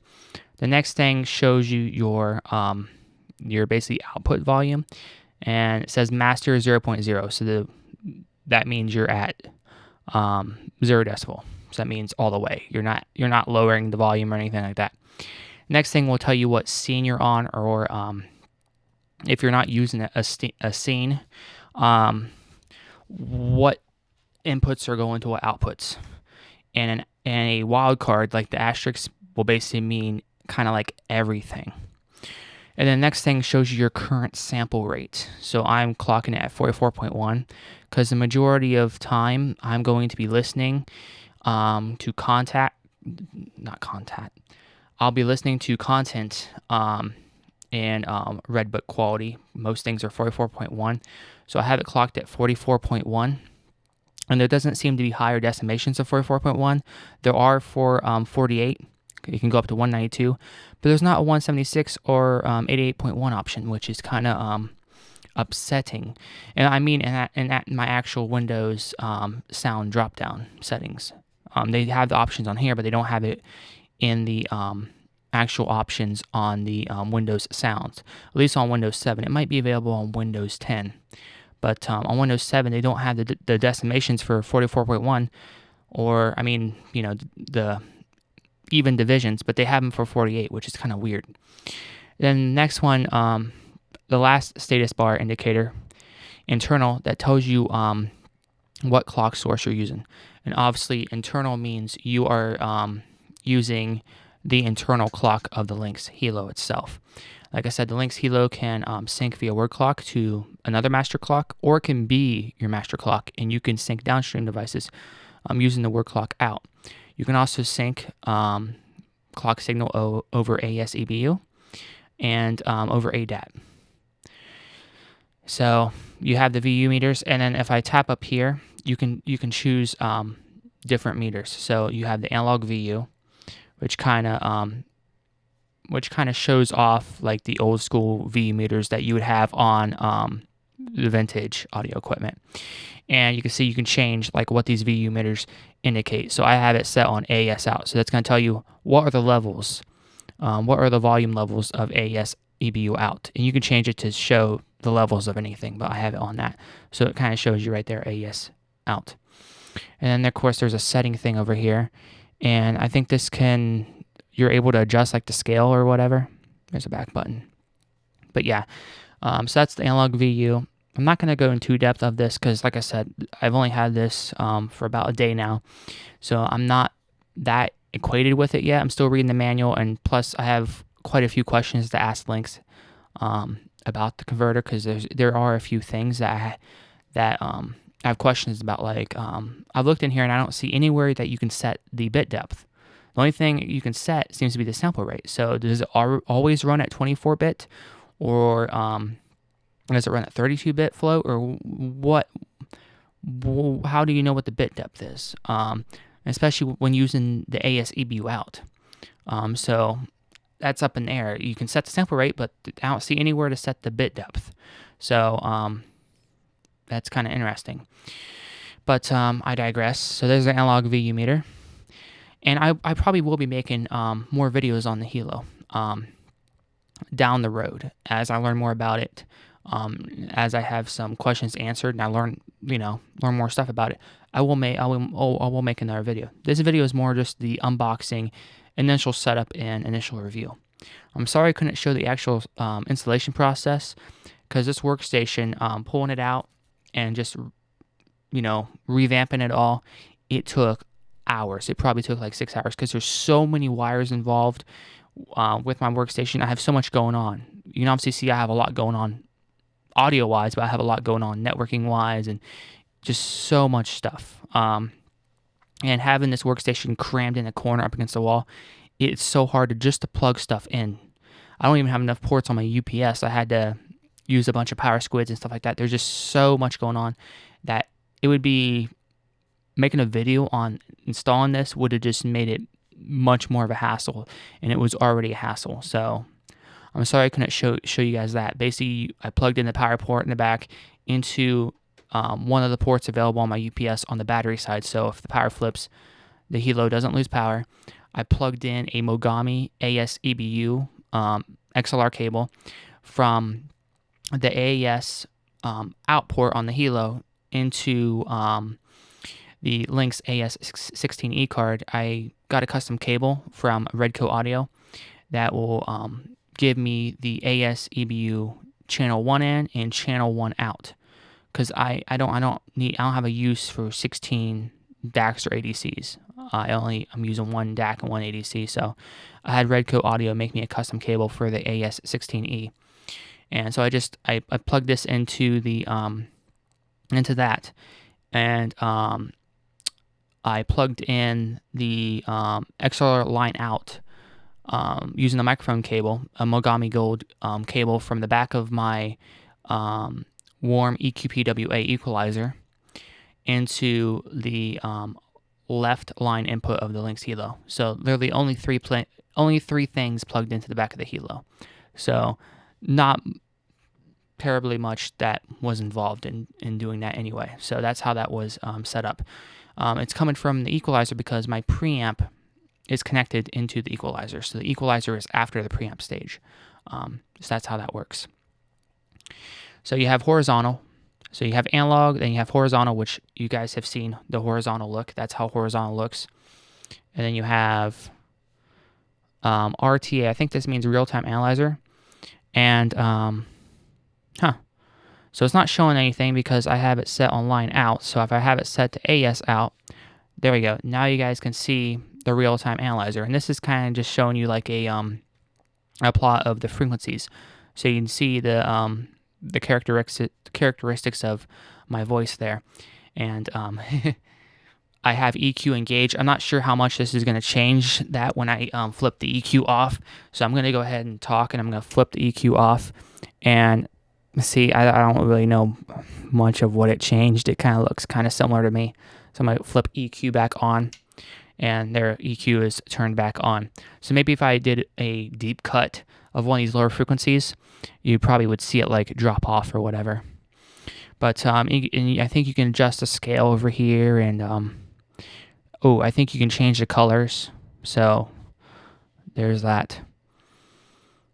So you kind of have a lot of there's yellow, and then there's this multicolored view, and there's auto, and there's manual, and I really don't know much about it yet. Like I said, this is still new to me. This is just kind of like a quick, look at stuff. So there's the real-time analyzer, and then there's all I/O.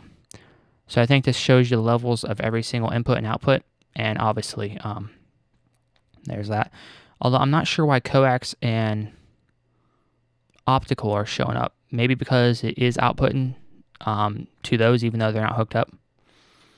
But you'll notice up here it says you have I, which you probably can't see very well on the camera. Yeah, you guys aren't going to see it because it's washed out. But you have I, and then you have O. I means inputs, O means outputs. So that's what that means. So you'll have input and output. I'm going to go ahead and switch this back to horizontal VU, because that's the view that I prefer, and I think it looks nice. So that's what that is. And as far as the VUs on horizontal VU, you can change what the top two VU bars are and what the bottom are. So the top one depicts the line in. So that means both the left and right line in XLR channels on the back. You can change that to show the line out, the headphones out, the SPDIF coax. I believe that's output, might be input. Digital in, monitor out, AS out, SPDIF out. So I have it just set to line out. And then the bottom two I have set to AES out. Now what you'll notice is on the top, since it's set to line out, you only see the left channel has VU, but the right channel doesn't. That's because how this is hooked up is, since I have one microphone, it's basically mono, so it's only connected to the left channel. But you notice the bottom two VUs depict the AES out, and it's showing signal on both left and right channel. That's because I went in there and I was able to mix the left channel with also the right channel. So what's coming out on the left channel will also go out to the right channel. That way, when I'm talking to somebody or recording this video, as I am, I'm not just coming out your left speaker. I'm coming out both. So you do have the ability to do that. If you're just hooking up a single microphone, a single preamp, you want it to come out of both left and right channels. I will show how I did that here in a second, but that explains why the VU looks that way. And as I've explained, I added about 12 decibels of, I don't really want to call it gain because this doesn't have a preamp. I believe it's a digital volume control is how it was able to add 12 decibels. Because this, like I said, this does not have a preamp circuitry in it. It's a dedicated ADC device. But the reason why you see that these are also coming in hotter is because I did add that 12 dB after the fact. Whereas if you look at the top at the line in, you can see how low the actual volume is going. And I have the trim on this set to plus 18 dBu. And it still seems to be coming in a little bit, low, in my opinion there. I think that's a bit too low, especially when I'm driving the preamp pretty hard. Now, okay, so on the bottom, what you have here is you have settings, scenes, monitoring, and routing. So in settings, you actually have two panes. You have an audio pane, and then you have a system pane. So under the audio pane, this is where you can control the settings of the audio. So the first thing you have is you can change the sample rate. So if you are recording music, I prefer you to keep this at 44.1 or the highest decimation of 44.1, which would be 176. If you're recording for broadcast or video, you would want to use 48 or the highest decimation, which is 192. So since I don't have 176.4 available in my my sound settings on Windows 7, which is kind of weird, I'm having it clocked at 44.1 because most of my content, most of the stuff I'm listening to, because this acts as the master clock for the entire AS-EBU chain, so my DAC has to clock at that sample rate. So that's why I have to use 44.1, because most of the content I'm listening to through my DAC is going to be Redbook CD quality, which is going to be 44.1. So I have it clocked at 44.1, and you can only set the sample rate if the Hilo is the master clock. Otherwise, if you have it clocking to external word clock, or if you have it clocking to an AS-EBU input or an ADAT input, it will sync on and use the sample rate that the clock is feeding it. But this is where you set the clock if you're using Lynx Hilo's internal clock, which is 44.1. And as you can see, the sync source right here determines what clock it's using, and I have it set to internal. I don't know how well you guys can see that. Like I said, camera has a hard time kind of focusing on this screen because you have dark parts and you have bright parts. But as you can see, I can't actually clock on anything else because I don't have any digital inputs coming into this because I'm just using it as an ADC. So your only option in this case is to use internal. But if this is your main ADC unit, you want this to be the master clock. So you do want to keep it internal and have everything else sync their clocks to this. Make sense? So that's how you set the clock source. Synchro-lock is Lynx Hilo's advanced phase lock loop to reduce jitter. And it's kind of weird that they are using Synchro-lock on their own internal clock because you're not having to adjust for jitter if you're using your own clock. So it's kind of weird that they have that on when you're using your internal clock. That's mainly towards if you're using another clock. Either you have the Lynx Hilo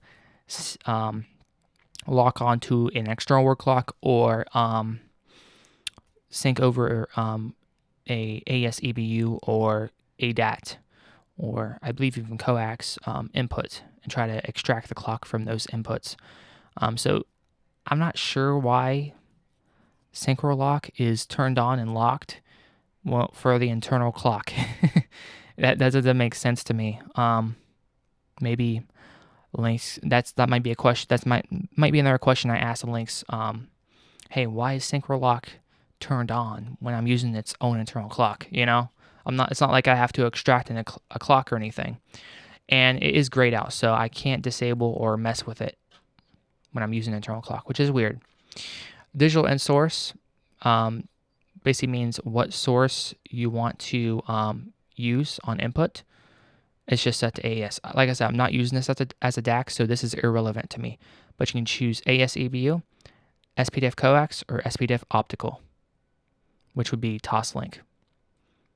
And to go back out, you just press this little back button down here. Now this is important, line in trim. This is where you set the level of what you are pairing the Lynx Hilo to, what preamp or equalizer or whatever outboard gear you have connected to this. In my case, it is connected to my equalizer, the Warm Audio EQP-WA. Now I'm not sure what line level the Warm EQP-WA uses, because Warm Audio does not depict that in their manual or spec sheet. So I did send them a email, and they haven't got back to me yet. But when they do, I'll hopefully have some understanding on that. So on my Warm WA12 Mark II, it shows plus 18 on the VU meter. So I assume that the equalizer as well is going to be plus 18. So on line trim, what I did was I changed this to plus 18 dBu. It was set to 20. And my levels still seem to be pretty low, so I might have to set it to plus 6. But it might be plus 8. I'm not sure. Like I said, I have to wait for them to respond. But this is where you set your line in trim. So you need to know like what level your outboard gear, whether it be your preamp or equalizer, whatever you have plugged into the Hilo. The line in trim means the ADC side, like the equipment that you're bringing into it. So that's how you set that. And I have it set to plus 18 dBu. So you're going to have to consult your preamp or equalizer documentation to see what output level it's using for line level XLR out. Now line out trim, this is for the DAC side. So this would be going out to your power amplifier or whatever. So if you have this going out to like a consumer grade equipment like a stereo receiver, you would use plus 0 dBu, and that would give you like an RCA line level, consumer line level. Whereas the plus 20 and plus 18, that's more like for a professional power amplifier that's using XLR inputs. So I don't have to change this because I'm not using this as a DAC. So this is irrelevant to me, but same thing applies. Consult the documentation of your power amplifier or your headphone amplifier that you are plugging into this for setting the right levels. Otherwise, you could blow out your power amplifier or headphone amplifier, or the volume might be too low. Now this is optical out mode. This depicts what the optical out sends in terms of protocol. So you can send out SPDIF, which is the consumer Toslink, or you can use ADAT, which is 8 channels of ADAT. This doesn't apply to me because I'm not using optical. And then you have SRC, sample rate conversion. This is if you have a device coming in digitally or a device going out digitally that's using a different sample rate, you can have the Hilo automatically convert that sample rate on the fly. I think this is mainly used if you're talking to a consumer grade device that can't sync on to the clock of the Hilo. So you need to do a reclocking. This would be a case when you would use sample rate conversion to reclock the incoming stream to reduce jitter. I don't have to use that because that does not apply to me. But in here, you can turn on sample rate conversion, and it can convert to the sample rate of the Hilo on the fly. And then you have system. So system settings, this controls just self-explanatory, the settings of the Hilo itself. So you have backlight that depicts how bright you want the screen to be. I have it at 25%, and it's more than enough for me. I recommend you lower it as much as possible to where you can still see the screen just fine, and it works for you. Generally, you don't want to run screens at 100%. You don't want to have burn in, and you don't really want to wear out the backlight. So I run it at 25%. Dim intensity is how bright you want the screen to be after the dim timeout. So after 5 minutes, I have it set 0%. That means turn the screen off. So after 5 minutes of not interacting with the screen, not touching the screen, it will dim to 0%, meaning turn the screen off, which you have seen that before, right? You saw how the screen went out. Standby LED is how bright do you want the power LED to be. I have it at 5%, and it's still pretty bright in my opinion. And you can't go any lower. You can't completely turn the power LED off. So hopefully Lynx makes that an option in the future to where you can come in and fully turn off that power LED. So there's that. So I'm going to hit back now. Rotary control settings. I think this allows you to choose what things can be controlled via the volume knob on the side there. So what levels you can control via that. Calibrate touchscreen, that's self-explanatory. You touch that. Usually you want to have a stylus or something because your finger is not always going to hit in the exact right place. So you want to have a stylus.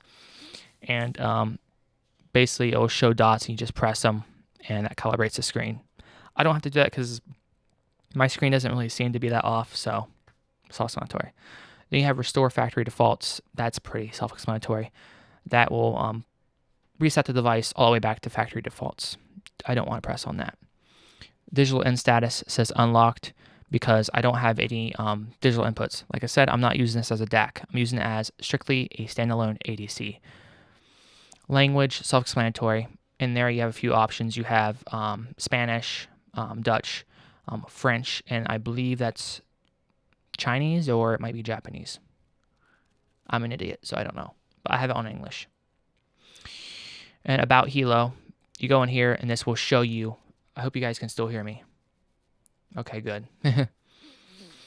This will show you the serial number, the firmware version, the EEPROM you're on. This does have 2 PROMs. So like I said, if there's corruption of the PROM or a firmware update went bad, you can swap over to the backup PROM, just like on a motherboard BIOS, having dual BIOS, which is nice.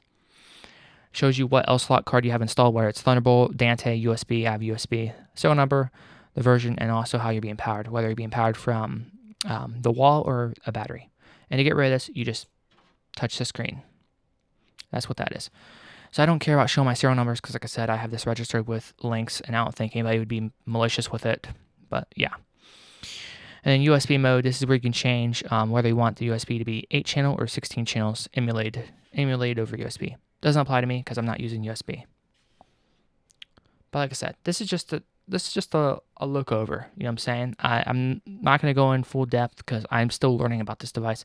I have lots of questions to still ask Lynx, and I still have to fully go through and read the entire manual when I have time. But like I said, my use case for this is not going to be what most people's use case is probably going to be for a converter of this caliber. I'm mainly going to be using this just as a standalone ADC, spitting out over AS-EBU into my Lynx AS16E card. I'm mainly going to use it for recording video, any microphone communication into my computer, such as for video conference calls, Zoom, Skype, TeamSpeak, Google Duo, etc. And the occasional archiving of cassettes, vinyl, reel-to-reel, etc. That's mainly my use case for this. I'm not an artist. I'm not a mastering engineer. I just like high-quality, professional-grade equipment. I'm an audiophile. I'm a hi-fi enthusiast. This is kind of like a passion, kind of like a hobby of mine, per se. And I also do some video work as well. I make technology videos and stuff like that. I don't know if you guys saw earlier the Zoom F4 at the top. That's my field recorder for when I'm out and about recording videos. And this is my this is my ADC for when I'm using my computer. Is it overkill for my needs? Definitely, but I don't really care. But that's my use case. So like I said, a lot of these features and some of this stuff doesn't really apply to me because I'm not using it as a DAC. I'm not using it for all this routing capabilities. I'm not bringing in 8 channels of ADAT, or I'm not using the 16 channels for on my AS16E card and stuff like that. But anyway, I digress. So next thing you have is scenes. And this allows you to basically set up presets for different configuration options. You can switch between them. So you could set the Hilo up, go through the settings and set it away for a particular application, and you can save it as a scene. And then you can swap between them. So these are kind of like setting presets is what this is. This, I'm not really going to use this because this is going to basically be set the same for most of the time. The only time I'm going to have to change the setting is setting the trim level for when I hook up like a cassette deck or a record player, because that takes RCA line level. That's really the only setting I'm going to be really changing for the most part. But here you can do scenes, and I just set it to standalone AD to /DA. But yeah, that's scenes. Monitoring is self-explanatory. That's where you can monitor the different outputs, I believe. This doesn't really apply too much to me. But on this side you have I, which means your inputs, and O means your outputs, if that makes sense. Now to know what input's being used, it's going to be highlighted. See how it's like filled in? And know what outputs used, see how that's filled in? And you have unfocused inputs and focused inputs. Focused inputs will have these little lines next to them on the side. What that means is when you move the knob, when you control the volume of it and stuff like that, it applies to that focused source. So if you have multiple things enabled, say I have this one enabled too, I'm not going to touch it because I don't really want to mess with it. I can hit on it and make it the focused source, if that makes sense. I might show you guys that later on, maybe in an upcoming video. But monitoring. Oh, okay. I think we got sound back. I'm sorry, I had to switch to camera audio there, which probably sounded like dog shit compared. So when I went into monitoring, I think it killed off the AES EBU output because I was probably going into a monitoring mode. So yeah, like I said, I don't use monitoring, so there's that. I do apologize for losing the audio there and having to switch over to camera. Okay, I will go into routing because this does apply to me, and this is the last option. So in routing, this basically is how you can route inputs to what outputs they go to. So in the routing page, and this hopefully shouldn't mess up my audio, you have your input side and you have your output side. You have the blue, and it says I, which you guys probably can barely make out because this camera won't focus on it. And then you have your outputs. So as you can see right here, I have a line in enabled, and it's focused. See the 2 black bars beside it? That means that it's focused, meaning when I do any like settings or whatever, or if I move any rotary knobs, it's going to apply to that focused input or whatever. As you can see, the others are disabled. See how they're not like filled in, like USB, ADAT, digital in, USB. Those aren't filled in. That means those are turned off. Makes sense? So you can see the level of the line in right here. And you can see over here in the output, AES out is selected and turned on. So If you're using a similar configuration as I am, a line in, spitting out to AES EBU out, this is how you'd have it configured. So you have line in and AES EBU out. So if I want to turn on different outputs, I could do that. So say I want to be able to also spit out the line in. Oops, hopefully I don't accidentally touch something and turn something off. Say I want to spit the line in out, also out to the headphone out. I can tap on phones, and I hope you guys can still hear me. Okay, you can. So there's that. Can you still hear me on the computer? Okay, that's weird. So there is phones. So it's now going to send, it looks like digital in to phones. Okay, that doesn't make no sense. Line in. Okay, there we go. So if I tap line in, turn off digital in. There we go. Okay, I still have to learn this. So now the line in is now also being spit out to the phones. Now if I tap back on AES out, it should show just the line in. And it does. Okay, there you go. So I didn't lose audio because when you select one of these, it goes in the mode of what inputs you want it spitting out to. And if you guys do notice, you can see down here that there is 12 dB added because, like I said, my levels weren't as hot as I wanted them to be. And you can see right here, the line in only shows the left channel because I only have a single microphone hooked up. My preamp, well, actually my equalizer going into the left channel. And on the AES EBU out, right here, AES out, you can see it's hotter and it's spitting out on also the right channel, which is good.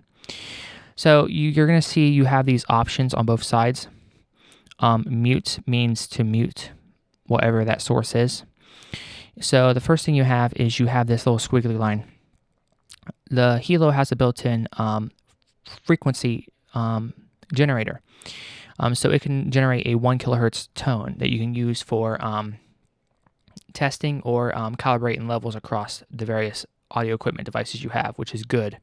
So if I press this, I might annoy you guys, but when I press this, it's going to spit out a 1 kilohertz tone.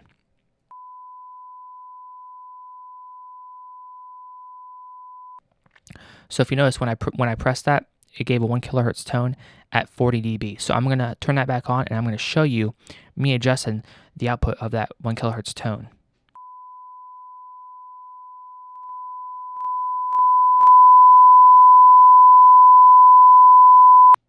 So I hope that wasn't too annoying, but that shows you that it indeed works. So the next thing we have is this depicts how you want to mix or sum the channels. So if you tap on this, you'll see, hopefully you guys can still hear me. Okay, good. I have to keep checking over at my computer because when you mess with this stuff, you can end up losing audio, like in the case when I was in the monitoring window, right? So the first option you have is sum. What that means is combine both the left and right inputs together. Just mix them together, like mush them together into both the left and right channel. So if you have one microphone preamp coming into the left channel, another one coming into the right channel, so you have two people and they each have their microphone, both of those people will come out of both left and right channels. Make sense?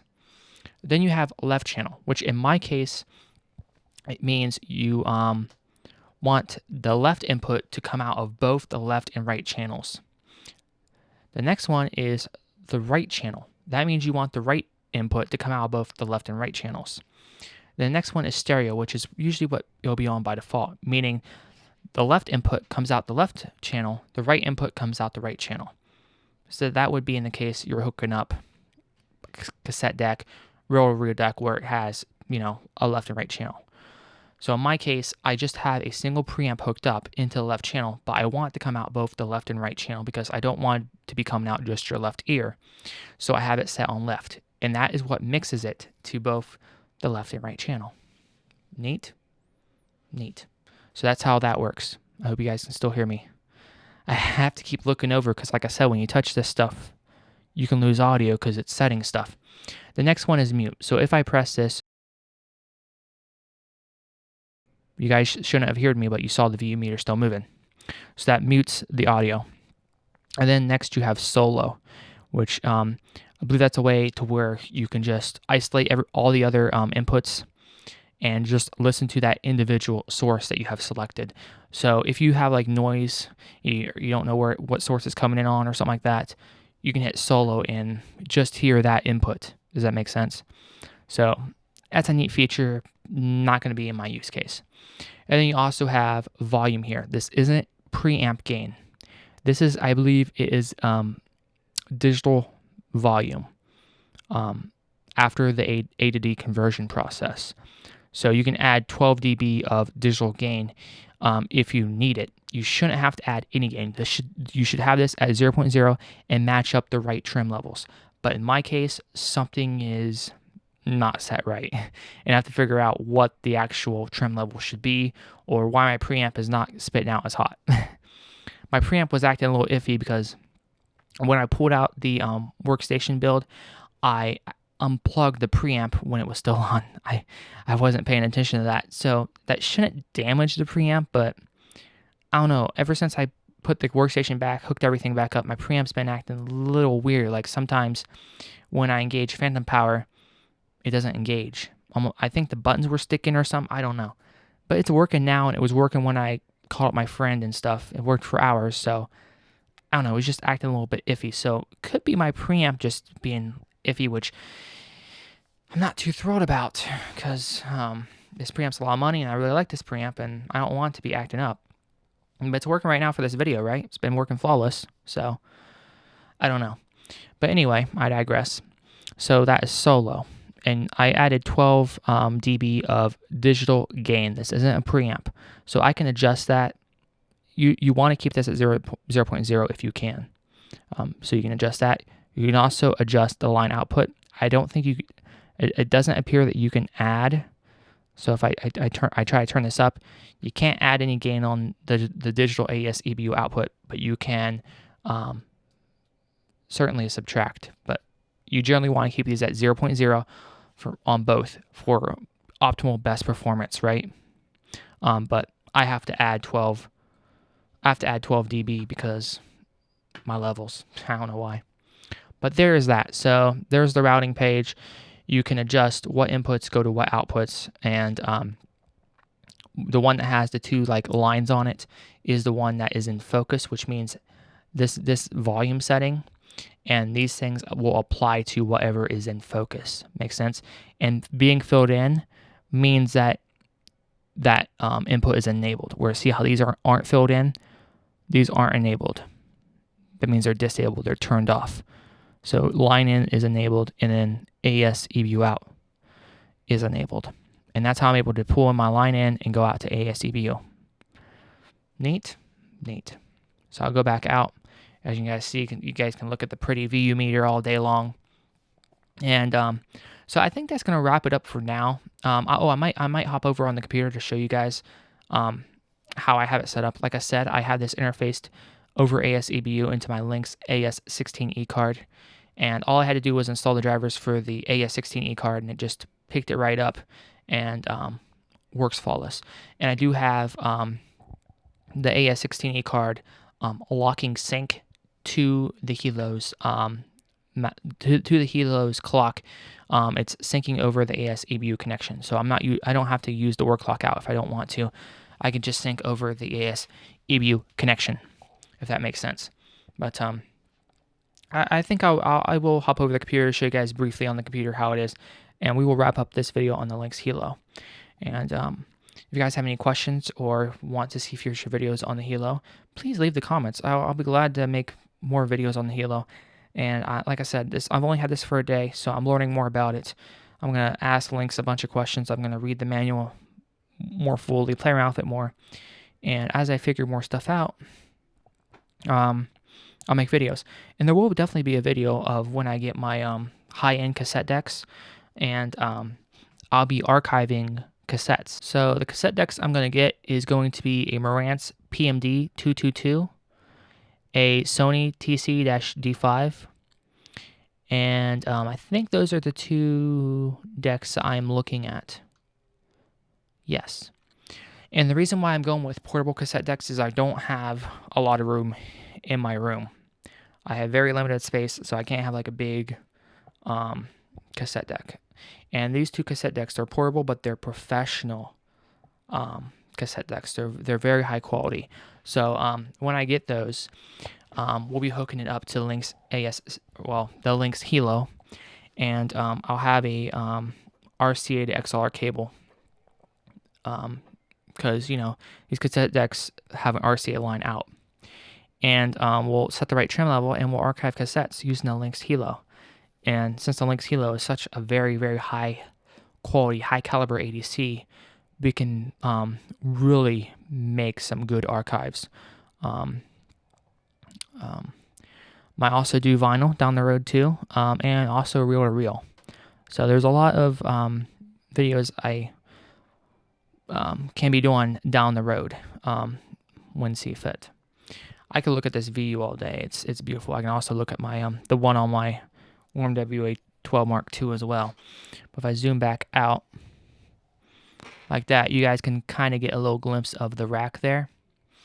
I don't know how well you can see the top here. We have the topping D90. That's my DAC, and it is synced. It's connected to my Lynx AS16E via AS-EBU. Now, if I go in the Hilo and change the sample rate on the topping D90 will change to it, because the Lynx Hilo is the master clock that the AS16E card's syncing to. Makes sense? I could demonstrate that, but I'm recording through this right now, so I don't want to interrupt it. But believe me, I changed the sample rate on the Hilo. Boom, you'll see it change up here on the topping D90. It's kind of cool.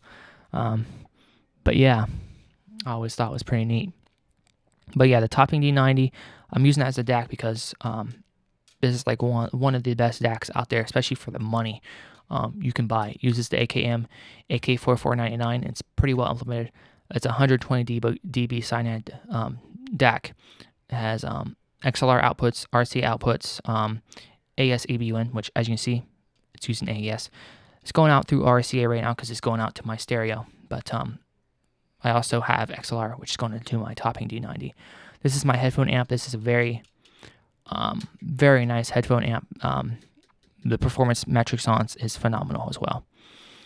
But anyway, that's just the audio rack, and the Hilo is the ADC for this rack, and it's the master clock as well. It's very nice. So I go ahead and I'll switch over to the computer and show you how it's set up on the computer. Okay, so we are on the desktop now, and I am recording through the Lynx Hilo using OBS. So hopefully it's coming in pretty clear. I did turn off, or I did put my EQ and bypass because I listened to with the EQ engaged, and I didn't like how it sounded. Like I said, I need to consult somebody that knows EQ and knows parametric EQs, because I'm a bit confused on it. But I know thousands of dollars of audio equipment doesn't know how to use a parametric EQ. I get it. But I'm going to show you how it shows up on the computer. Yes, I'm using Windows 7, but I have a ESU license, so I do still get security updates. So just throwing that out there. So I'm going to go to recording devices, and my Windows 7 is in standard mode. Has arrow turned off because when you screen record, arrow really takes a hit, so I don't normally run in this mode. But anyway, I digress. So as you can see right here under recording, we have Lynx Hilo, and you can see right here Lynx AES16E, and you can see that this meter here is indeed moving around. It's has some stuff going on there. So I am interfacing it over AS-EBU. So if I go to properties, you'll see right here Lynx Hilo, which of course I renamed it. I can listen through it, but if you listen to your microphone this way, there's actually going to be a delay. There's actually a better way to listen to your microphone with near zero latency, and that's by using the Lynx mixer, which I will show here in a second. Levels, I keep that at 100%. And under advanced, this is where I was talking about them not having 176. So I'm going to show you guys right here. So you have 2-channel up to 192, but you don't have 88.1, and you don't have 176. You have it for 16-bit, right? See 16-bit? But you don't have it for 24-bit, which sucks. This might be a Windows 7 thing, but I thought this was mainly just for UAC, USB audio. Or is it UAC? Yeah, something like that. I thought this was just a flaw with for USB audio on Windows 7, but I'm using the Lynx AES16E card, and those sample rates are still not available at 24-bit, which is upsetting. So I will be asking Lynx about that, if that's just a limitation of WDM on Windows 7 or what that is. They might, so 24-bit 176 might be available on Windows 10. It's not for Windows 7, so I have to use 24-bit 44.1. Because like I said, my my DAC will also clock to the sample rate that the Hilo is using, because the Hilo is the master clock. And I do have these two enabled. So there is the Lynx Hilo. And of course, I have all these other record channels from the Lynx AES16E, which are not in use because I don't use them. Then for playback, of course, you have the top AD90, which is my DAC, talking over the Lynx AES16E, and it works flawless. So now I'm going to show you guys the Lynx mixer, which is installed with the Lynx AES16E card, but it's also installed if you use the Lynx Hilo over USB as well. So it's kind of like the same concept.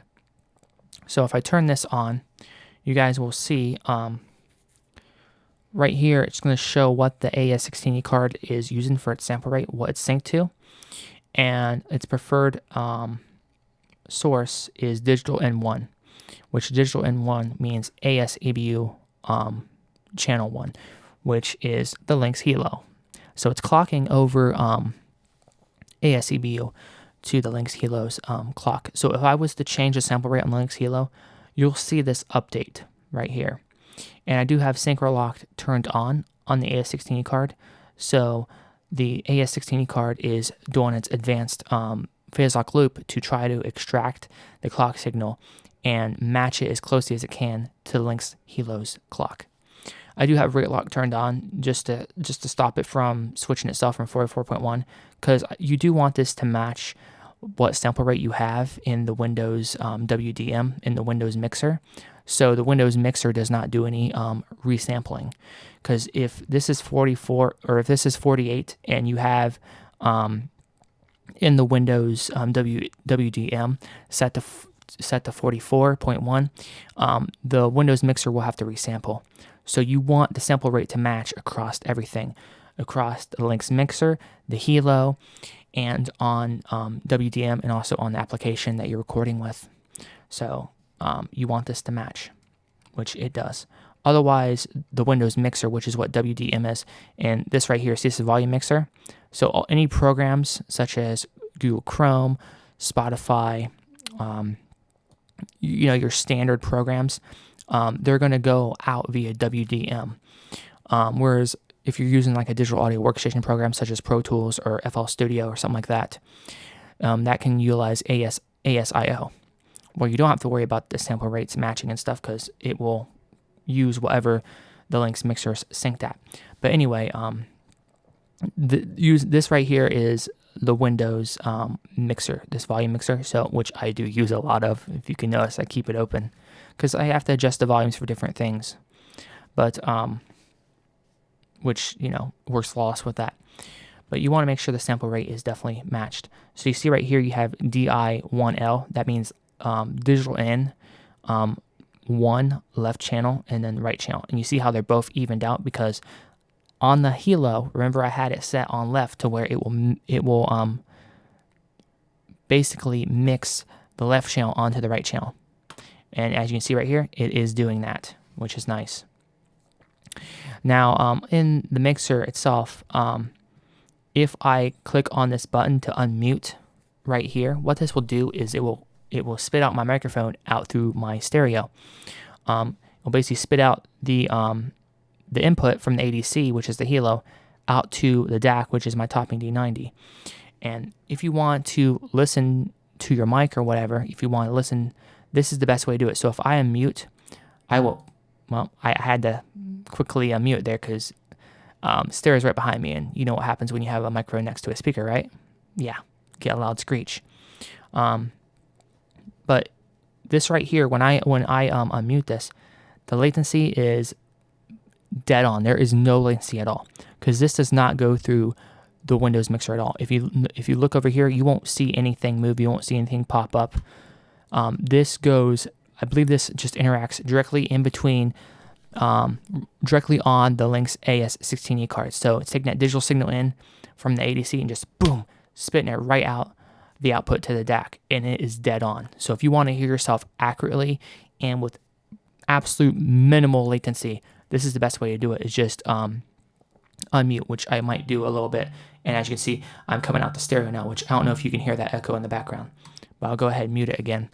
But I don't know how well you heard that pickup, but it right when I unmute, comes out my stereo, and I had to talk a little bit low, otherwise it would boom. You know what would happen. But yeah, this is how the Hilo looks on here. And if I open up Audacity right here, I see I have Windows Wasapi, and you have the Lynx Hilo, which is interfacing over Lynx AS16E. I click Start Monitoring, and you see my levels are looking decent now after I add that 12 dB of digital gain at the AS EBU output stage. I still have to contact, I already contacted Warm Audio to see what trim levels I have to set, but my levels are looking good now. Before, they would be like hovering down in here, and it's just like, that was way too low. So there's my levels, looks nice. I can hit record and everything, and as you can see, the audio is coming in and everything from the Hilo, and obviously you're hearing me right now coming through the Hilo via OBS. But anyway, I think I'm going to wrap that up for the Hilo for now. It shows up in everything. Like I said, I'm not interfacing it via USB. I'm interfacing it via ASCBO because I've had bad experiences with USB, especially with my particular computer. But and this setup has been flawless. ASCBU, the Hilo. Other than my preamp acting a little bit funny, which I'm not sure why it has been. It's working fine now. Like I said, it's been working flawless. So I don't know. But the Hilo, the DAC, everything's been working flawless. There's been no ticks, no little dropouts, no jumbling my words. The audio has just been smooth for the most part. I'm going to go ahead and X out of this mixer. But the audio has just been solid, which I'm happy about. So anyway, if you guys have any questions or want future videos, please do leave comments and do leave a like. I know the Hilo didn't have a proper video done on it, and I wanted to change that. So I did a full unboxing, a setup. I'm sorry I couldn't really show the installation process because there was a lot involved with my workstation. But anyway, guys, I'm going to wrap that up, and thanks for watching.